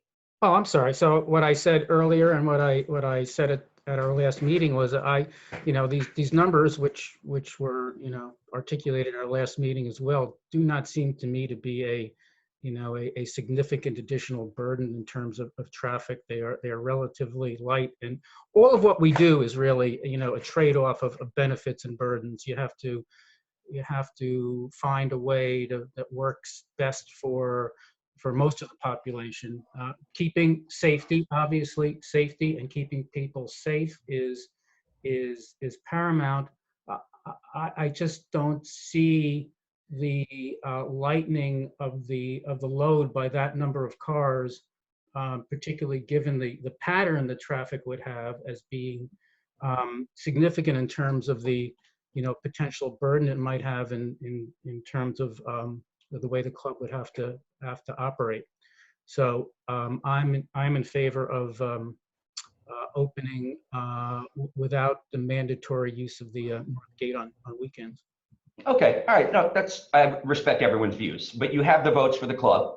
So let's call the vote without the North Gate, because that's the majority of you. Would you like to do that, Paul? Sure. So it would be everything we have, strike the North Gate. Okay, I think we have a resolution. Should I read that? Yeah, please. Okay. I move that whereas the Weewah Beach Club has presented an opening proposal for the 2020 swimming season, and whereas the state of New York has issued guidelines for the opening of lake beaches, which the Weewah Beach Club has committed to meet or exceed, and whereas the Board of Trustees has taken into consideration benefits to the community of a 2020 swim season, COVID-19 safety issues, and potential traffic and pedestrian safety issues, and has taken substantial public comment on such matters. Now, therefore, be it resolved that the village enter into a license agreement with the Weewah Beach Club for the 2020 swim season, substantially in the form provided to the trustees, absent the mandatory use of the North Gate, together with such changes as may be approved by the mayor and council, with opening to be contingent on satisfying the conditions set forth in the license agreement, and that the mayor be authorized to sign such license agreement in the name of and on behalf of the village. Second. Now, before we go further, I've seconded. Does anyone have any more discussion? Any of the trustees? Yeah, but that resolution didn't say North Gate or not North Gate. I'm sorry, did I miss that? Well, okay. I think we have an understanding. It'll strike the North Gate. Maureen, I think it did, because I on the fly articulated an addition there that said substantially in the form provided to the trustees, absent the mandatory use of the gate. Okay. Any other discussion? I guess my other question is, with regard to membership, it's not initially, you're going to put it in that under your opening proposal that its membership will be limited to the 2019 membership roll? Yes. Is that correct? We will clarify that, and there are some other minor language changes that appeared in the drafts that we'll have to, build in as well. But yes. So along with gas passes and parties, because I have been and continue to be concerned about traffic and traffic flows, and I completely agree with David and Maureen with regard to that. 20 cars I can live with. If all of a sudden you change that parties and groups, guests and everything, all of a sudden that doubles or you get a 50% increase, then I'm not in favor of this. So I just want to be clear that we're limiting it, and the only expansion is going to be village residents who choose to become members or can be members. So they're already in the village, so there's not increasing traffic flow. So is that your understanding of what you and the mayor are going to, when the mayor signs this, it'll be narrowed down or to that? Yes, we'll build that in. Okay. So, any other trustee comments?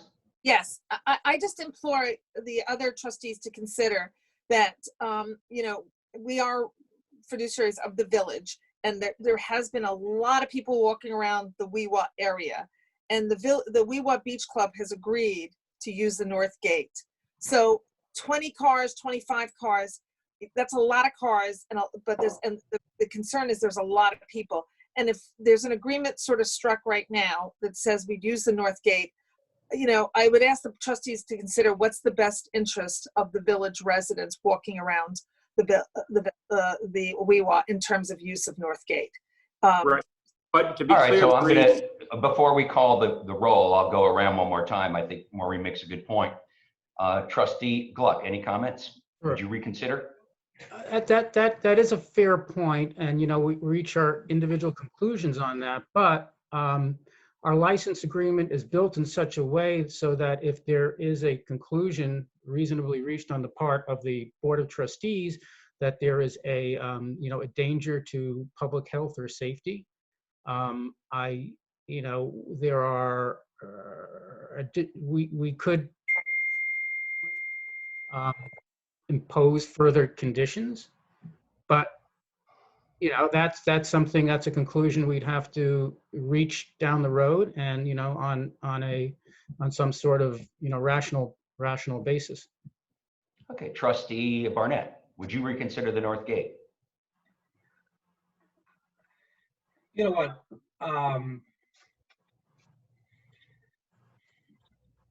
We discussed beforehand the road safety package and all this. I really do believe that this issue is we haven't, is lack of enforcement, and I think that the signs that we talked about, the first part of that, I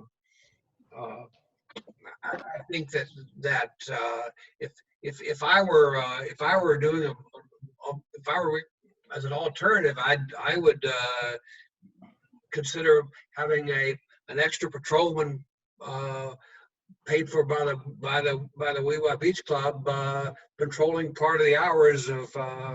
So you'd have 2 patrolmen out there. I think people right now are just used to speeding in the park, and I think a lot of the people who are used to speeding in the park, from my observation driving around, are residents of the park, and therefore I don't believe that personally that having the North Gate open for some up to 20 cars on the weekends would represent a significant improvement.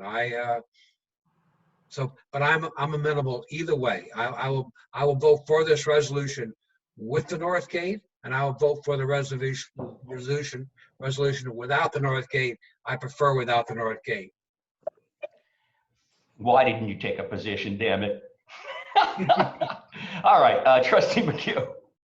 I'm actually persuaded by Maureen's comments because I do agree any incremental increase in traffic could be problematic, and it certainly addresses and alleviates a lot of concerns residents have been made. My concern all along is that we have all the appropriate protocols in place with regard to getting access, with regard to DEC permitting or permission, making sure we're squared away with regard to haggling and everything. I think residents should be cognizant of the fact that whilst we will have a police officer there, obviously we don't have the cameras like we do at the South Gate and the main gate entrance. So there's a slightly different security, but I am willing, or I'm backtracking a little bit, and I think Maureen's comments were sufficiently persuasive. And yeah, I've always preferred a North Gate solution if possible, and you know, I think longer term that would alleviate a lot of traffic flows at the front gate. So I see it solving a lot of different problems. So I'm changing my position is the answer, David. I respect it. So it looks like we have the votes to approve with the North Gate. And Trustee McHugh, I think, you know, on a sidebar, maybe we can talk about some cameras with the chief and see if there's anything we can do between now and the opening to beef that up. Trustee Gluck, would you like to read the resolution as originally written? Sure, I'll eliminate the whereases, so we don't have to read. Thank you. And the resolution would read, resolved that the village enter into a license agreement with the Weewha Beach Club for the 2020 swim season substantially in the form provided to the trustees, together with such changes as may be approved by the mayor and council, with opening to be contingent on satisfying the conditions set forth in the license agreement, and that the mayor be authorized to sign such license agreement in the name of and on behalf of the village. Second, and I'll call the roll. Trustee Gluck. Aye. Trustee McHugh. Aye. Trustee Barnett. Aye. Trustee Cohn. Aye. Ayes have it. All right, thank you, everyone. We appreciate it. Shall we move on to the next agenda item, which would be the booth, I believe. Let me pull that up. Okay, so as it stands, last week we discussed the booth vote, and it was determined that the two agreements, one for S&B Construction and Jody Zero Construction, were not in a state that was passable by the trustees. So they've been reworked, and there's been some back and forth. And so I think that we're all in sync. I think that passing around these drafts, we didn't get any negative feedback. Paul and Maureen were helping quite a bit, and especially Paul. So why don't we just open that for a little discussion? Paul? I have nothing to say at the moment. Okay, Trustee Cohn.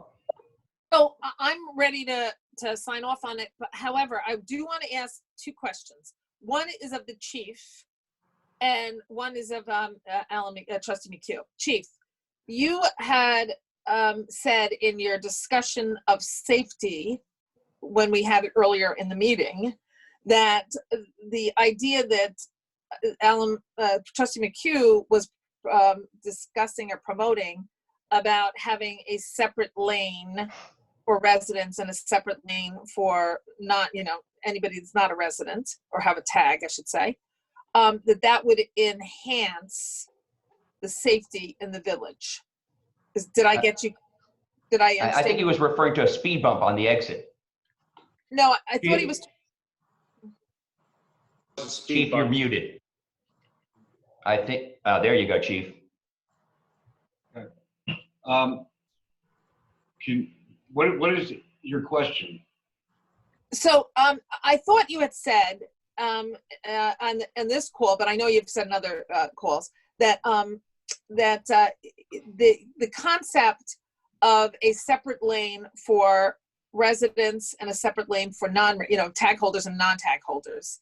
So creating a booth that you're supportive of for sure, and so am I, with separate lanes, one for residents, tag holders, I should say, and the other one for visitors, guests, whatever, would give the police an opportunity to spend more time with people entering the park that don't have tags on their vehicles, and would be a very nice enhancement to safety in the village. And I think that you had a discussion with Trustee McHugh, as I understand it, on this concept. Am I correct in this? Correct. Trustee McHugh and I were texting back and forth about a week ago about this. And my position is, if we were starting from scratch, yeah, that would be the ideal scenario. But I also know that this project has been, as far as the easy pass lane that you're referring to, this has been, it's asked and answered already. It's been explored, and I guess the board has moved away from that. And, in 3 years, we're at the point of putting in a booth. And I think to go back to the drawing board and start all over again, exploring a different location with the separate lane, I think that's just going to add years onto this project. That's my opinion. But if I could also just say one thing, Trustee Cohn, I think one of the workarounds on that we've all been looking at is, and just got some numbers on, is a easy pass type system for all tag holders that automatically opens the gate when you're driving in. And so in terms of enhancing the experience for the residents and tag holders, that's very positive. It also frees up the officer on duty to focus on cars that are stopped because they don't have tags, as the others are able to move through. And I also think the chief's point about putting something in the road or some signage or something like that to slow people down on the exiting of the park is certainly something valid and should be considered. So just to be clear, I'm talking about, having the automatic gate lift makes sense if the police officer is not at his desk, is going to the bathroom or something like that. But if there's somebody in front of you If they're a non-tank holder and they have to talk to the police, you're still in the same situation. So I thought and I just wanted to get your sense, forgetting about timing, because I think that we had a discussion about this, that it would be I'm just trying to weigh the cost benefit. I do want to go ahead with the booth, but I just want to make sure we're not leaving an opportunity on the table that is fairly easy to implement and adds some significant value to the residents from a safety perspective, from an ease of entering the park perspective, from a bunch of other perspectives. So from your perspective on a safety measure, is it something that adds substantial value, being able to have a separate lane where police officers are able to, you know, I don't want to say interrogate, because that I don't want to have happen, but spend more time with the people entering the park, you know, from a safety perspective? Is that something, forgetting timing, forgetting everything else, is that something that would add substantial value? Ideally, that would be the better scenario. You know, I'm sure you've all seen in the mornings, especially 8 to 10 o'clock in the morning, traffic is backed up from the gate all the way to 17 of people coming into the park. Most of them are not residents. So yes, you know, for the residents to be able to have their own lane of entrance would be ideal, if you're talking safety standpoint.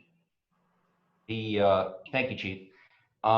We're also looking at a tag system for vendors that would allow them to go through the south gate. And I put out a little memo to the trustees on that the other day. And that can be part of the discussion too. But I mean, if I go back to the survey, the second survey we did, we put on this option of the booth being moved up past St. Mary's in a double lane.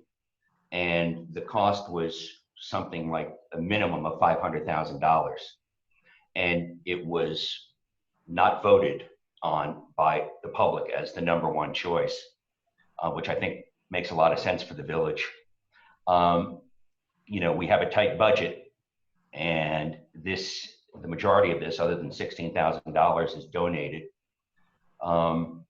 And whether or not it's the best issue, or whether 2 lanes are the best issue, is really up for interpretation. And I wouldn't consider approving the booth to be a hazard compared to having 2 lanes. I think you can look at it in a variety of different ways. So can I just ask Alan, because I had discussions with Alan. Alan, do you have an opinion about timing and cost compared to the original $500? Alan McHugh. The straight answer is no. So if the mayor says it's 500, I have no basis to dispute that number. I have always strongly preferred the position that, you know, if we were going to put the booth there, let's make it better and additive. And I acknowledge that it's far safer than the old one, but I don't think it's really giving anything, you know, it's giving officers far greater safety. Given the prior booth, you know, we all know what happened there, and it was just wood structure. So in terms of officer safety, I think it's a lot better. In terms of being additive, I have always been in favor of having a resident and non-resident lane. I would have loved it if we could have recessed it back and spent the additional $15,000 or $20,000 if we had the room for it. And that is a question to widen that in order to allow you know, vehicle access for residents and allow the police officers to do a little bit more thorough investigation of people who are coming into the park. So I do agree with that one. With regard to the chief's other comment, in prior proposals, they rumble strips had been put on going east out of the gate in order to slow people down, because I think it's always been a problem where people come flying through trying to get onto Route 17 and the speeds. And it goes back to your earlier comments. It's perception, but people are moving very rapidly through between the booth and the lodge when they exit the park. And it was either putting cobblestones down to create a surface change, or doing a rumble strip before and closer in order to get people to slow down for officer safety. So that's certainly something that has been discussed at prior times, and I certainly would be in favor of that. Thank you. And one- Trustee Barnett. Yeah. As you may remember, I was the chief of finance and operations of the Diocese of New York for 5.5 years. All under New York State law, going back to the 1840s, all of the property, real estate, real property of the churches in the diocese are held in trust for the Diocese of New York. So, which means that any change in the real estate has to be approved by the Diocese of New York. So if we were to move back to the gatehouse, back to the entrance of St. Mary's, and were to use any St. Mary's property to expand the entry, to create a third lane, we would have to obtain the approval of the Diocese of New York. And I guarantee you that that would not be an easy, quick process. So if we were to move this back, which I could make the arguments, we're now involving a third legal entity, the Episcopal Diocese of New York. Secondly, we're raising very, very fundamental BAR considerations, because now we're reconstructing something inside the park that is going to have to go through that approval. So to move it back is coming up with a whole new issue, which is going to take several more years to resolve, and I don't know what the cost will be or not, but it's not going to be an easy issue. So although I have had all serious issues or reservations about the booth, I think at this point the board has approved a process, and it set forth, I think, 10 conditions. I think we're now down to one condition, and which appears to be satisfied. So I'm ready to vote. Thank you. Trustee Gluck, you had nothing to say initially. Would you like to make any comments before we vote?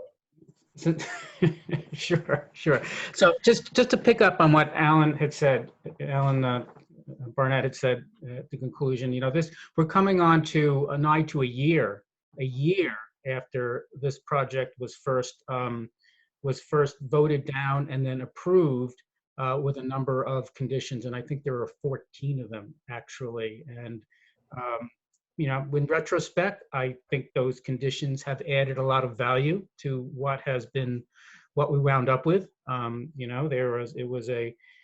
Those conditions were a compromise in order to get this thing moving and approved and down the road. And we are where we are now.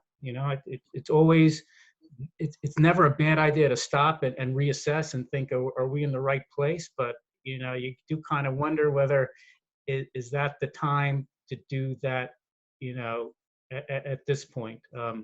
We are where we are. I have not been an enthusiastic supporter of this project, but it seems, I'm not going to go back and revisit what the community wants and what the community doesn't want, but that is where we are now. Okay, thank you, Trustee Gluck. What I'll do is I'll read the resolution, get a second, and then we can have more discussion if we'd like to. A resolution authorizing the village booth project to proceed. Whereas the village board adopted a resolution on August 14th, 2019, approving the village booth project and required that certain conditions be satisfied. And whereas this board firmly believes that any physical alteration to our main entrance should be done thoughtfully with careful consideration to all potential consequences. And whereas as of the date of this resolution, each of the conditions set forth in the resolution approving the village booth project dated August 14, 2019 are satisfied, except as noted below. And whereas Village Council has reviewed the proposed agreements with the vendors with respect to the booth project, and now therefore be it resolved that Section 1, the village board hereby approves the vendor agreements and hereby authorizes the mayor to execute the agreements. Section 2, the village board hereby deems the conditions set forth as conditions E, F, and G in the August 14th, 2019 resolution, which are listed below, satisfied. E, that the terms of the vendor contracts be reviewed by village council, and village council confirms that such contracts contain appropriate terms and protections. F, the board approve the vendor contracts after review by village council. G, that contracts with the steel fabricator and the fit out vendor provide for protections to the village in the case of failure for such vendor to timely perform its obligations thereunder, which protections may include, without limitation, escrow funds, a performance bond, other measures reasonably satisfactory to the board. Section 3, the village board hereby authorizes the village booth project to proceed. And Section 4, the village board hereby authorizes the mayor to take any necessary actions to reach final terms and conditions and price for delivery of the steel cage from Jody Zero's place of business to SMB's place of business, and to the final location from SMB's place of business for the final installation will occur after the project is commenced. And Section 5, the cost of the stonework and the HVAC will be reduced based on the exception to the prevailing wage requirement for New York State municipalities. May I have a second? Second. Okay, any discussion? I'm satisfied based on, I was just trying to make sure that we did the first thing, the whereas clauses state, which is make sure we're careful about everything and doing what's ideal. So I'm satisfied. I'm Thank willing you. to vote. Okay, any other comments? My only comment is this is within the constraints of the line item budget as voted and approved in the April Board of Trustee meeting. Is that correct? No, I mean, I think that I think that we're accepting the fact that there's going to be one item that is in the that may not be accurate in the budget at this point in time until they actually can weigh the steel cage and get a proper price to move it. I've been told that's about $3 to $4 grand. But I think what's most important is that there's an understanding based on another resolution that only $16,000 is available from taxpayer funds. And so if there were any overages, that would be the responsibility of Tinka Shaw, who volunteered to raise funds initially for the project, and she would then go out and try and raise additional funds. So I think the window, I mean, I understand your point out, I think it's a good point. I think that the window, though, of downside or exposure is under $5,000. Right. I guess, and I don't want to belabor this, but the problem we've got is a line item budget was approved in April, and let's say whatever the number is, it's irrespective.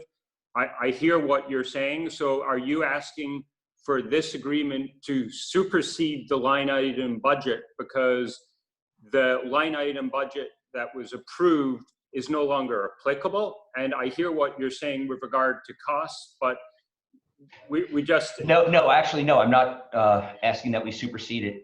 I think by this resolution, what we're doing is we're pulling out a portion of action that has to take place after the construction starts.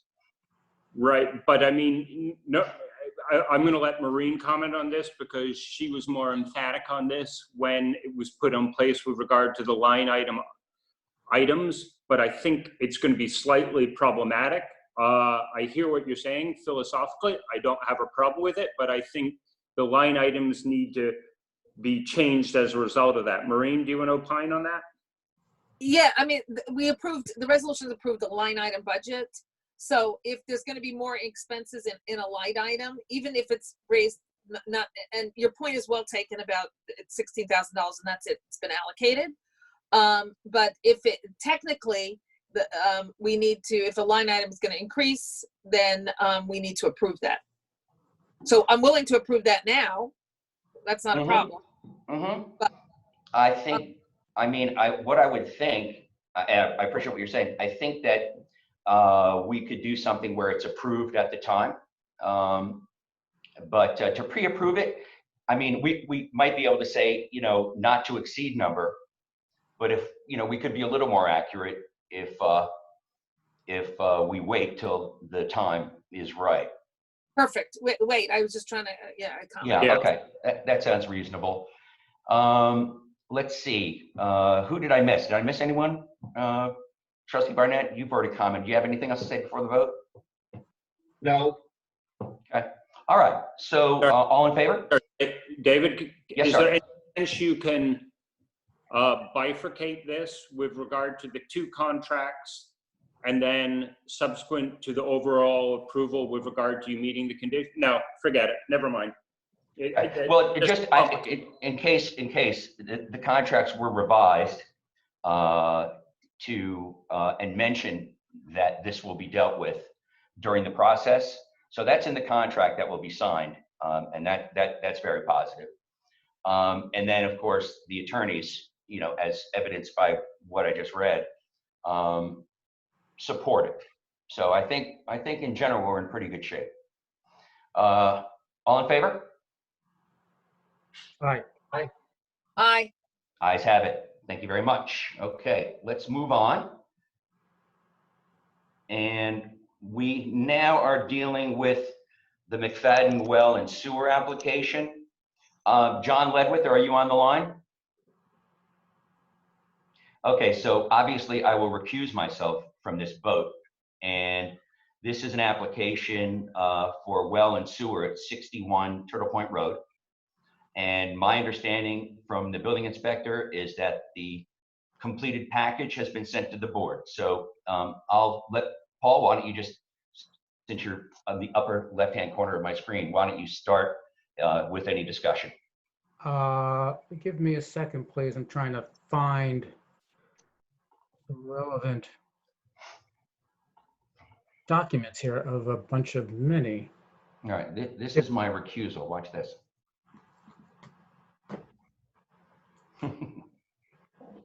Well,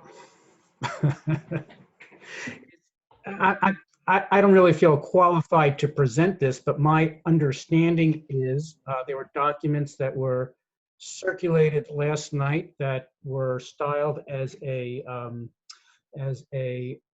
application for a potable water source to the property in question, as well as a sketch of a sewer hookup that were very, sort of very summary. I don't have any other detail on the application. I do know there was some prior discussion that there needed to be a showing of extreme hardship for this type of application. There was a letter submitted with the application that had some pricing data in it, along with an estimate that I think was blank.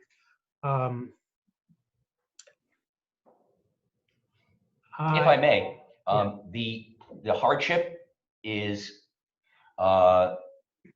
taking the nearest water hookup is over 100 yards away at what's known as the Turtle Point home. That's where the village water ends. So like the Niblo application in 11, it's the same argument that they had essentially, which is that going from where 61 Turtle Point Road is all the way to 79 Turtle Point Road, being over 100 yards, is the hardship, because to bring my line over to that area where the village water is ended would require a minimum of $60,000, and then more if there's blasting, which likely there would be, road closures, engineering costs, and so on. So, I mean, a reasonable estimate would be maybe 75,000, whereas a well is under 5. So the hardship is that while I'm required to hook up to the village water, the nearest source of the village water is too far away Mhm. to make it feasibly possible, and that's the hardship. Right. So, put this in a framework, obviously, if we should look at this, there's no question that we should look at this in sort of the same context that we would look at this as a resident application. And I hope you would agree to that. And if I were looking at this as an application from a resident, I would say, well, really needs to have that estimate from the contractor on that, because if there's an estimate, that's the estimate that would furnish the basis for the hardship. Right, it is in there. That's where I got my numbers. It's in the document from S&B. Unfortunately, it's not. There's two options and no pricing. Right. And it's so it's a little, the hardship element is one aspect of it. So what we're really talking about here is bringing a water source in, right, to a property that doesn't currently have a water source. In other words, introducing a well. And obviously the flip side of that is you have to deal with the effluent from that well, right? It has to go somewhere. And there is a sketch of a system for ejecting that sewage, if you will, upstream into the water system. So my questions, having seen that for the first time yesterday, would have been, has the village engineer looked at this and signed off on it? Has council looked at that and made sure that that was compliant with our zoning code? It is a property that is right on the edge of the reservoir. That has some concerns. What have we done historically in similar situations where there is I can't imagine, although I've never seen it, I can't imagine that there haven't been boathouses previously that have had a similar request, and I don't know, how they were dealt with. I know we've had instances where accessory buildings, have had water and sewer requests, and they've been dealt with in a particular way. So that's sort of the data collection and the precedent collection that I would have liked to have seen before, and would like to see before acting on the application. All right, so a couple things. I mean, I wish you had made that request then after the last meeting. And we tabled it for that reason. In terms of the numbers, I mean, the estimates are from the contractor and could be written in. And those, I don't know, I saw it. I don't know what John sent you, but supposedly he's supposed to send you the whole package. I don't know of any situation since I've been an elected official where the village attorney had to opine or a village engineer had to opine.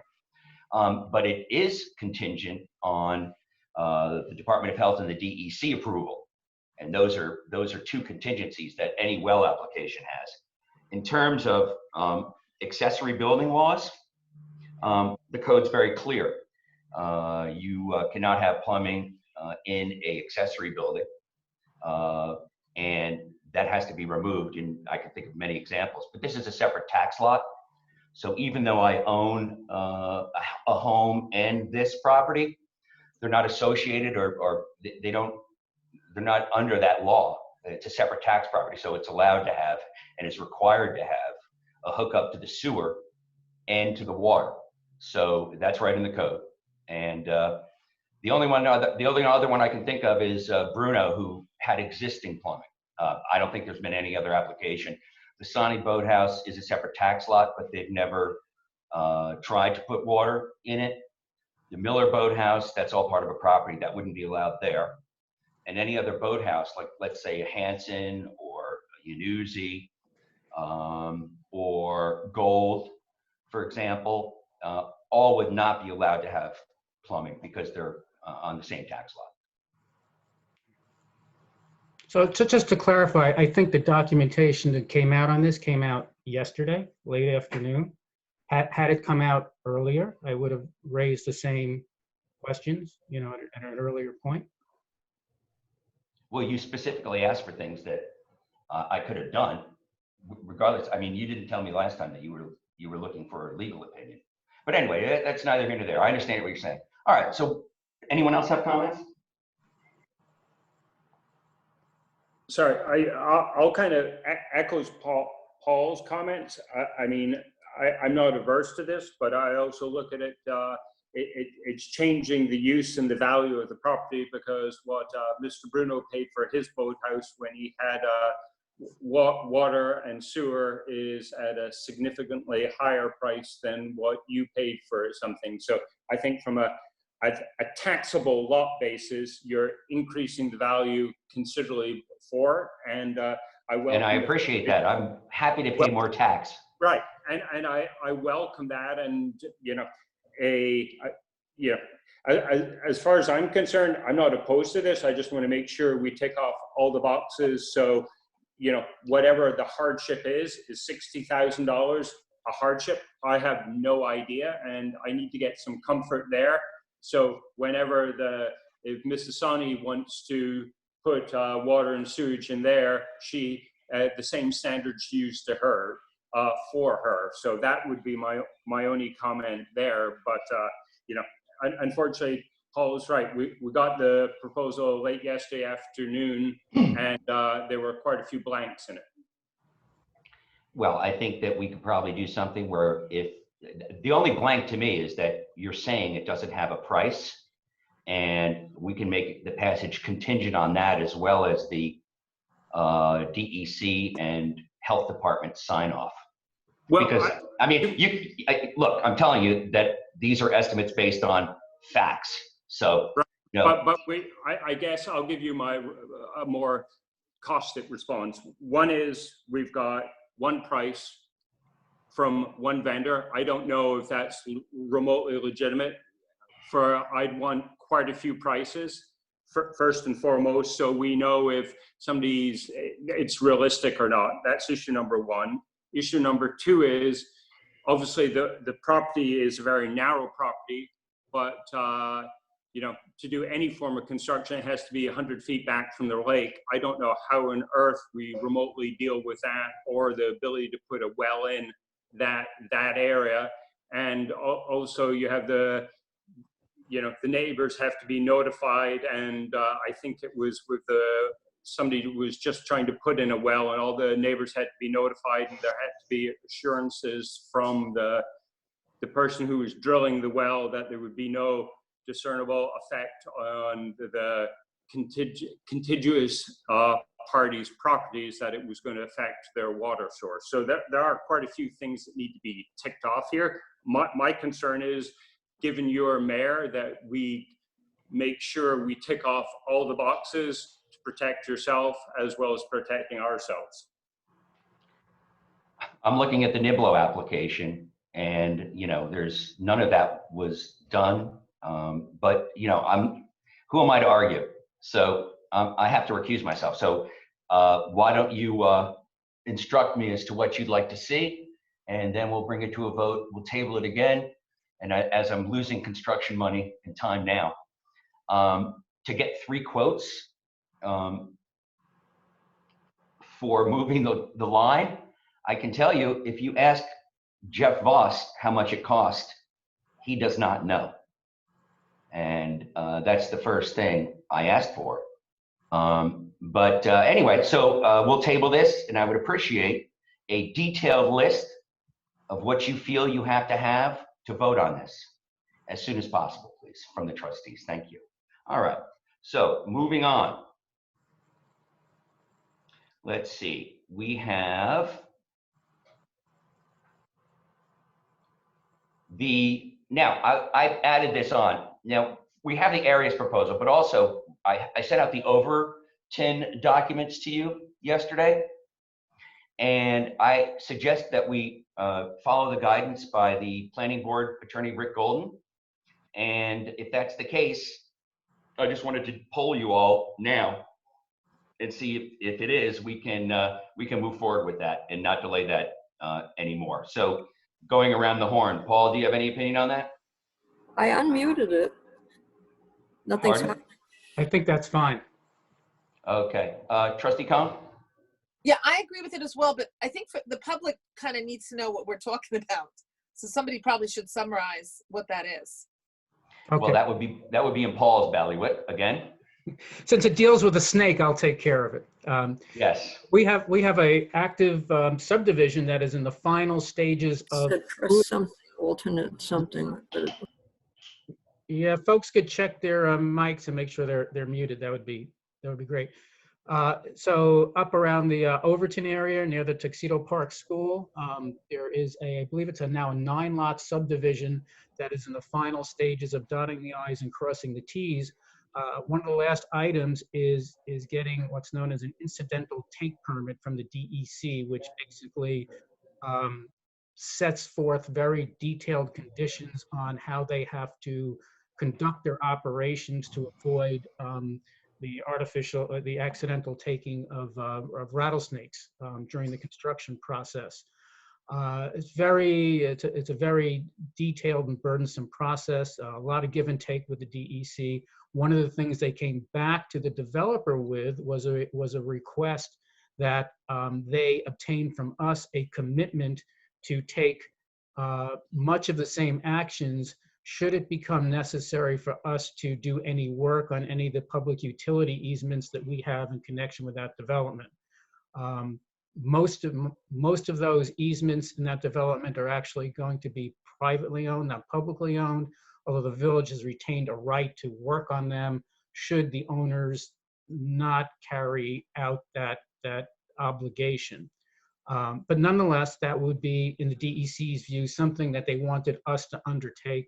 Mr. Golden suggested that, that we at least respond initially by saying that that's not an obligation we're prepared to take because it's we will try and avoid any incidental taking of rattlesnakes, but we didn't want to subject ourselves to the regulatory oversight of the DEC in performing standard maintenance functions.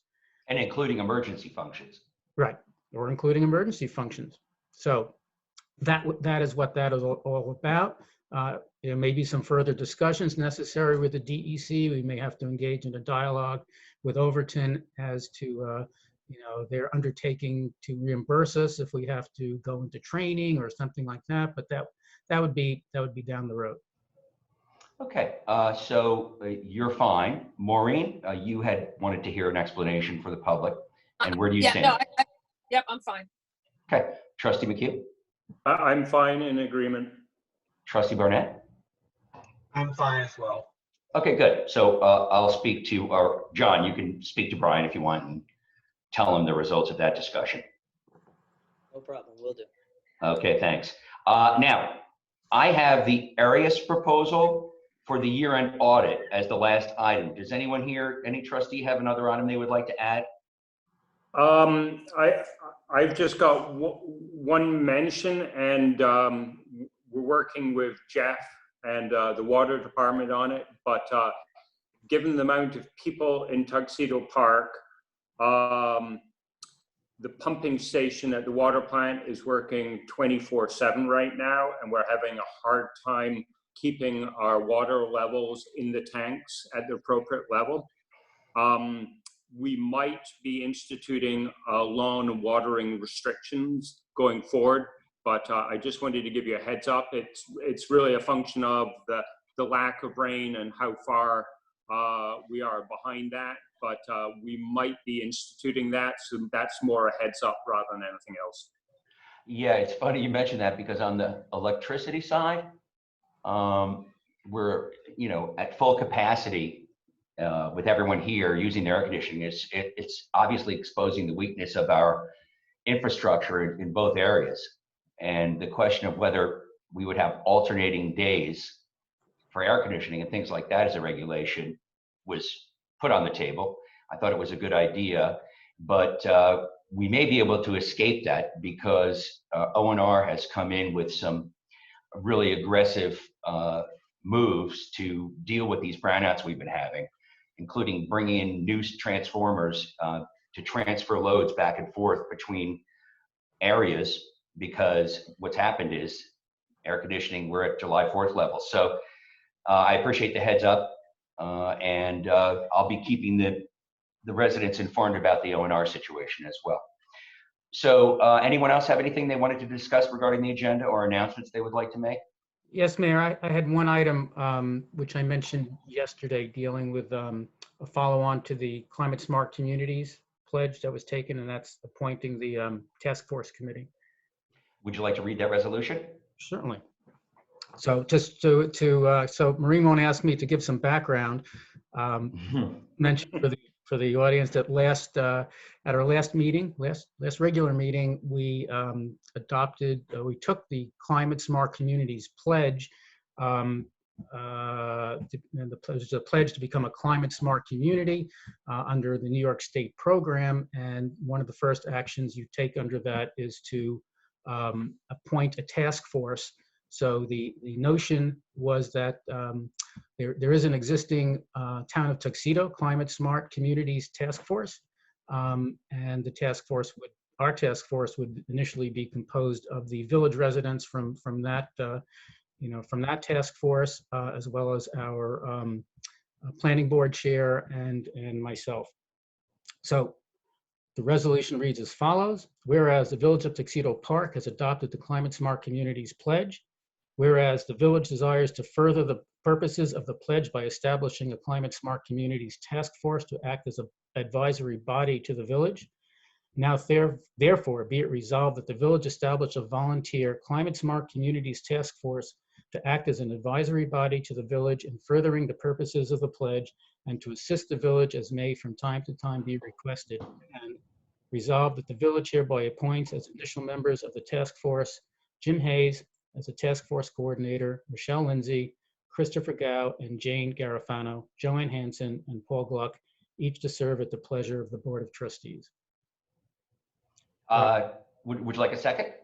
I would. Second. And any comments or questions by any of the trustees? No. We'll take the vote. Trustee Gluck. Aye. Trustee Cohn. Aye, sorry about that. No problem. Trustee Barnett. Aye. Trustee McHugh. Aye. The ayes have it.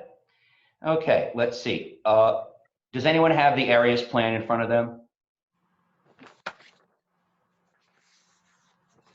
In terms of dollar cost, you mean? Well, anything that we would need to refer to. I haven't written a resolution for it. I mean, to be honest, it's their standard boilerplate engagement letter that we signed previous years. And in terms of pricing, I believe it was $17,000. I'm just confirming it right now, which is within our budgeted amount. The fee for our service will be $17,000 for the year ending May 31st, 2020. The above fee is based on anticipated cooperation from your personnel and assumptions that unexpected circumstances will not be encountered during the audit. That said, there will be an additional fee of $2,750 for any year in which a federal single audit is required. The entire audit fee will be billed when the final audit reports have been issued. So this is identical to prior year ones and is within our budget amount. All right, accepted. Be it resolved, accepting Trustee McHugh's description of the agreement, that we accept the area's proposal for year-end taxes. May I have a second? Second. Could you put letter dated June 22nd, 2020, just to make sure it's clear? Accepted. All in favor? Aye. Aye. Ayes have it. Okay, let's see. Do we have anything else we want to discuss today? I will just throw in one additional thing is we received our bids back with regard to the I&I project last Friday. The bid due date was 2 p.m. We thought we were going to get 4 bids. Unfortunately, we only received 2 bids. Our engineering estimate for this was $511,000 in 2018 when we put forward for our grant opportunity. The amount we first bid came in at $515,000. So just over the bid amount, our engineer estimate. The second bid came in at $460,000, so $50,000 below what we had anticipated. It is a woman-owned business, so that work goes a long way with regard to EFC funding and ticking off boxes there. So we will be having to have a couple meetings in short order. We're waiting for the engineers to give us the formal recommendation on the bids. So that should be either later this week or next week. So just wanted to give you a heads up on that. Terrific. Anything else before we adjourn? I move that we adjourn this meeting. May I have a second? Second. All in favor? Aye. Thank you, everyone. Have a good day. Thank you.